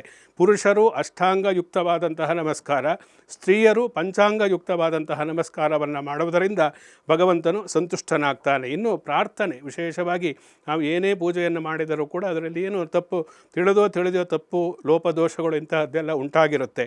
ಆದ್ದರಿಂದ ಅಂತಹ ಪ್ರಾರ್ಥನೆಯನ್ನು ನಾವು ಒಂದು ಶುದ್ಧವಾದಂತಹ ಮನಸ್ಸಿನಿಂದ, ನಿಷ್ಕಲ್ಮಶವಾದಂತಹ ಮನಸ್ಸಿನಿಂದ ಭಗವಂತನಿಗೆ ಪ್ರಾರ್ಥನೆಯನ್ನು ಮಾಡಿದಾಗ ಅಹಂಕಾರವನ್ನು ಬಿಟ್ಟು ನಮಸ್ಕಾರ ಪ್ರಾರ್ಥನೆಯನ್ನು ಮಾಡುವುದರಿಂದ ಪೂಜೆಯಲ್ಲಿ ಏನೇ ಲೋಪದೋಷಗಳಿದ್ದರೂ ಅದನ್ನು ನಿವಾರಣೆ ಮಾಡುತ್ತಾನೆ. ಅಪರಾಧ ಸಹಸ್ರಾಣಿ ಕ್ರಿಯಂತೆ ಅಹರ್ನಿಶಮ್ಮಯ. ನಾವು ಪದೇ ತಿಳಿದು ಅಪರಾಧಗಳನ್ನು ಮಾಡ್ತಾ ಇರ್ತೀವಿ. ಅದನ್ನು ಕ್ಷಮಿಸಿ ನಾನು ಮಾಡಿರ್ತಕ್ಕಂತಹ ಈ ಚತುರ್ಥಿಯ ವರಸಿದ್ಧಿ ವಿನಾಯಕ ಸಂಪೂರ್ಣವಾದಂತಹ ಫಲವನ್ನು ನನಗೆ ಅನುಗ್ರಹಿಸಿ ಆ ಮೂಲಕ ನಮ್ಮ ಕುಟುಂಬದಲ್ಲಿ, ನಮ್ಮಲ್ಲಿ ಯಾವುದೇ ರೀತಿಯಾದಂತಹ ಕಷ್ಟಗಳು ಬರದೇ ಇರತಕ್ಕಂತಹ ರೀತಿಯಲ್ಲಿ ನನ್ನನ್ನು ಕಾಪಾಡು ಅನ್ನತಕ್ಕಂತಹ ಪ್ರಾರ್ಥನೆಯನ್ನು ಪೂಜೆಯ ಕೊನೆಯಲ್ಲಿ ನಾವು ಮಾಡಬೇಕು. ಇದಕ್ಕೆ ಪ್ರಾರ್ಥನೆ ಅಂತೇಳಿ ಹೇಳ್ತೀವಿ. ಜೊತೆಯಲ್ಲಿ ಹಲವು ವಿಧವಾದಂತಹ ಸಂಗೀತ ಸೇವೆ, ನಾಟ್ಯ ಸೇವೆ, ಇಂತಹ ಸೇವೆಗಳನ್ನು ಮಾಡಿ ನಂತರದಲ್ಲಿ ವಿಸರ್ಜನೆಯನ್ನು ಮಾಡಬೇಕು. ವಿಸರ್ಜನೆ ಯಾವಾಗ ಮಾಡಬೇಕು? ಸಹಜವಾಗಿ 3ನೇ ದಿವಸ ಮಾಡಬೇಕಾ, 5ನೇ ದಿವಸ ಮಾಡಬೇಕಾ, ಏನು ನೋಡಬೇಕು, ಒಳ್ಳೆಯ ದಿವಸ ಅಂದರೆ ಏನು, ಇದೆಲ್ಲ ನಾವು ಪ್ರಮುಖವಾಗಿ ತಿಳಿದುಕೊಳ್ಳಬೇಕಾಗುತ್ತೆ. ಜೊತೆಯಲ್ಲಿ ಗೌರಿ ಇಡತಕ್ಕಂತಹ ಸಂಪ್ರದಾಯ ಯಾರ ಮನೆಯಲ್ಲೇ ಇದೆ. ಗೌರಿ ತಂದಂತಹ ದಿವಸದಿಂದ ನಾವು ಲೆಕ್ಕ ಹಿಡಿದು ಆ ಮೂಲಕ 3 ಅಥವಾ 5ನೆಯ ದಿವಸ ಅದು ವಿಸರ್ಜನೆಯನ್ನು ಮಾಡಬೇಕು. ಕೇವಲ ಗಣೇಶನನ್ನು ಇಟ್ಟು ಪೂಜೆಯನ್ನು ಮಾಡತಕ್ಕಂತಹ ಕ್ರಮ ಯಾರ ಮನೆಯಲ್ಲಿ ಇದೆ ಅವರು ಗಣೇಶನನ್ನು ಇಟ್ಟಂತಹ, ಅಂದರೆ ಚತುರ್ಥಿಯ ದಿವಸವೇ ಸಾಯಂಕಾಲ ಉತ್ತರ ಪೂಜೆಯನ್ನು ಮಾಡಿ ವಿಸರ್ಜನೆಯನ್ನು ಮಾಡಬಹುದು. ಇಲ್ಲದೇ ಇದ್ದರೆ 3-5 ದಿವಸಗಳಲ್ಲಿ ಆ ತಿಥಿ ಶುದ್ಧಿಯನ್ನು ನೋಡಬೇಕು, ನಕ್ಷತ್ರ ಶುದ್ಧಿಯನ್ನು ನೋಡಬೇಕು, ಯೋಗ ಇವೆಲ್ಲವನ್ನು ನೋಡಿ ಒಳ್ಳೆಯ ದಿವಸ ಯಾವತ್ತು ಇರುತ್ತೋ ಅವತ್ತು ವಿಸರ್ಜನೆಯನ್ನು ಮಾಡಬೇಕಾಗತ್ತೆ. ಪೂಜೆಯನ್ನು ವ್ರತವನ್ನು ಮಾಡಿದ ದಿವಸವೇ ಆದರೆ ಏನೂ ನೋಡಬೇಕಾಗಿಲ್ಲ. ಇದು ವಿಸರ್ಜನೆಯನ್ನು ಮಾಡತಕ್ಕಂಥದ್ದು. ಜೊತೆಯಲ್ಲಿ ವಿಸರ್ಜನೆ ಮಾಡಿ ಪುನಃ ಮನೆಯಲ್ಲಿ ಇಟ್ಟುಕೊಂಡತಕ್ಕಂತಹ ಕ್ರಮ ಇದೆ, ಇದು ತಪ್ಪು. ಇದು ಮೃಣ್ಮಯ ಮೂರ್ತಿಯಾಗಿರುವುದರಿಂದ, ಮಣ್ಣಿನ ಮೂರ್ತಿಯಾಗಿರುವುದರಿಂದ ನೀರಿನಲ್ಲಿ ಅದು ಕರಗಬೇಕು. ಅದಕ್ಕೆ ಪಾರ್ಥಿವ ವಿಗ್ರಹ ಅಂತೇಳಿ ಇನ್ನೊಂದು ಹೆಸರು. ಪಾರ್ಥಿವ ಅಂದರೆ ಕರಗತಕ್ಕಂಥದ್ದು ಅಂತೇಳಿ. ಹೇಗೆ ಬಂದಿತ್ತು ಹಾಗೆ ಪಂಚಭೂತಗಳೆಲ್ಲ ಲೀನ ಆಗಬೇಕದು. ಆದ್ದರಿಂದ ಆ ಮಣ್ಣಿನ ಮೂರ್ತಿಯನ್ನು ನೀರಿನಲ್ಲಿ ಕರಗಿಸಿ ಅದು ಸಂಪೂರ್ಣವಾಗಿ ಕರಗಿದ ನಂತರ ಶುದ್ಧವಾದಂತಹ ಪ್ರದೇಶದಲ್ಲಿ ಅದರ ವಿಸರ್ಜನೆಯನ್ನು ಮಾಡಬೇಕು. ಅದನ್ನು ಹಾಗೆ ಮನೆಯಲ್ಲಿಟ್ಟು ಪೂಜೆಯನ್ನು ಮಾಡತಕ್ಕಂಥದ್ದು, ಅದು ಅಂಗಾಂಗಗಳು ಭಿನ್ನ ಆಗತಕ್ಕಂಥ, ಇದರಿಂದ ಕೆಲವು ರೀತಿಯ ಸಮಸ್ಯೆಗಳು ಬರುತ್ತೆ. ಆದ್ದರಿಂದ ಆ ಗಣೇಶನ ವಿಸರ್ಜನೆಯನ್ನು ಶುದ್ಧವಾದಂತಹ ಜಲದಲ್ಲಿ ವಿಸರ್ಜನೆಯನ್ನು ಮಾಡಿ ಆ ಉಳಿದಂತಹ ಒಂದು ಮಣ್ಣು ಏನಿದೆ ಅದನ್ನು ಶುದ್ಧವಾದ ಜಾಗದಲ್ಲಿ ಆಗತಕ್ಕಂಥದ್ದು, ಅಥವಾ ಹರಿತಕ್ಕಂತಹ ನದಿ ಇರ್ಬೋದು, ಸಮುದ್ರ ಇರ್ಬೋದು, ಅಥವಾ ಶುದ್ಧವಾದಂತಹ ಜಲಾಶಯದಲ್ಲಿ ಅದನ್ನು ವಿಸರ್ಜನೆಯನ್ನು ಮಾಡತಕ್ಕಂಥದ್ದು. ಇದು ಆಗದೇ ಇದ್ದರೆ ಈ ನಗರ ಪ್ರದೇಶಗಳಲ್ಲಿ ಬಕೀಟು ಅಥವಾ ಯಾವುದೋ ಒಂದು ಪಾತ್ರೆಯಲ್ಲಿ ನೀರನ್ನು ಹಾಕಿ, ಇದು ಆಪದ್ಧರ್ಮ ಅಂತೇಳಿ ಹೇಳ್ತೇವೆ. ಆಪತ್ಕಾಲದಲ್ಲಿ ಹೀಗೂ ಕೂಡ ಮಾಡಬಹುದು. ಜೊತೆಯಲ್ಲಿ ಆ ಪಾವಿತ್ರತೆಯನ್ನು ಕಾಪಾಡಿಕೊಂಡು ನಾವು ಏನೇ ಮಾಡಿದರೂ ಕೂಡ ಗಣೇಶನ ಅನುಗ್ರಹ ಅನ್ನತಕ್ಕಂಥದ್ದು ಪ್ರಾಪ್ತಿಯಾಗುತ್ತೆ. ಇದು ಒಂದು ಷೋಡಶೋಪಚಾರ ಪೂಜೆಯ ಒಂದು ಕಲ್ಪನೆ. ಈ ಕ್ರಮದಲ್ಲಿ ಪೂಜೆಯನ್ನು ನಾವು ಕಾಯಾವಾಚ ಒಂದು ಕೆಲಸದಿಂದ, ಮನಸ್ಸಿನಿಂದ ಒಳ್ಳೆಯ ಮಂತ್ರಗಳನ್ನು ಹೇಳಿಕೊಂಡು ಶುದ್ಧವಾದಂತಹ ಮನಸ್ಸಿನಿಂದ ಪೂಜೆಯನ್ನು ಮಾಡಿದಾಗ ಈ ವರಸಿದ್ಧಿ ವಿನಾಯಕನ ಸಂಪೂರ್ಣವಾದಂತಹ ಒಂದು ಫಲ ಅನುಗ್ರಹ ಪ್ರಾಪ್ತಿಯಾಗುವುದರಲ್ಲಿ ಯಾವುದೇ ರೀತಿ ಸಂದೇಹವಿಲ್ಲ ಅಂತೇಳಿ ಹೇಳ್ಬೋದು. ಗುರುಗಳೇ, ಇದುವರೆಗೂ ಕಾರ್ಯಕ್ರಮದಲ್ಲಿ ಭಾಗವಹಿಸಿ ಗಣೇಶ ಚತುರ್ಥಿಯ ವಿಶೇಷ ಆಚರಣೆಯಿಂದ ಹಿಡಿದು ವಿಸರ್ಜನೆವರೆಗೂ ಸಾಕಷ್ಟು ಮಾಹಿತಿಯನ್ನು ನಮಗೆ ತಿಳಿ ಹೇಳಿದ್ದೀರಾ. ಧನ್ಯವಾದ. ಶುಭಮಸ್ತು. ಸಮಸ್ತ ಸನ್ಮಂಗಳಾನಿ ಭವಂತು. ವೀಕ್ಷಕರೇ, ಇವತ್ತಿನ ಕಾರ್ಯಕ್ರಮದ ಮುಖಾಂತರವಾಗಿ ಗಣೇಶ ಹಬ್ಬದ ಆಚರಣೆ ಹೇಗಿರಬೇಕು, ಗಣೇಶ ಚತುರ್ಥಿಯ ವಿಶೇಷತೆ ಯಾವ ರೀತಿಯಾಗಿರಬೇಕಾಗತ್ತೆ, ಹಾಗೆ ಪ್ರತಿಷ್ಠಾಪನೆಯಿಂದ ಗಣೇಶನ ವಿಸರ್ಜನೆ ಕುರಿತಾಗಿ ಒಂದಷ್ಟು ಮಾಹಿತಿಯನ್ನು ಇವತ್ತಿನ ಕಾರ್ಯಕ್ರಮದ ಮುಖಾಂತರವಾಗಿ ಗುರೂಜಿಯವರು ನಮಗೆ ನೀಡಿದ್ದಾರೆ. ಕಾರ್ಯಕ್ರಮ ಎಲ್ಲರಿಗೂ ಉಪಯುಕ್ತವಾಗಿದೆ ಅಂತ ಭಾವಿಸ್ತಾ ಕಾರ್ಯಕ್ರಮವನ್ನು ಮುಕ್ತಾಯಗೊಳಿಸ್ತಾ ಇದ್ದೀವಿ. ಧನ್ಯವಾದಗಳು.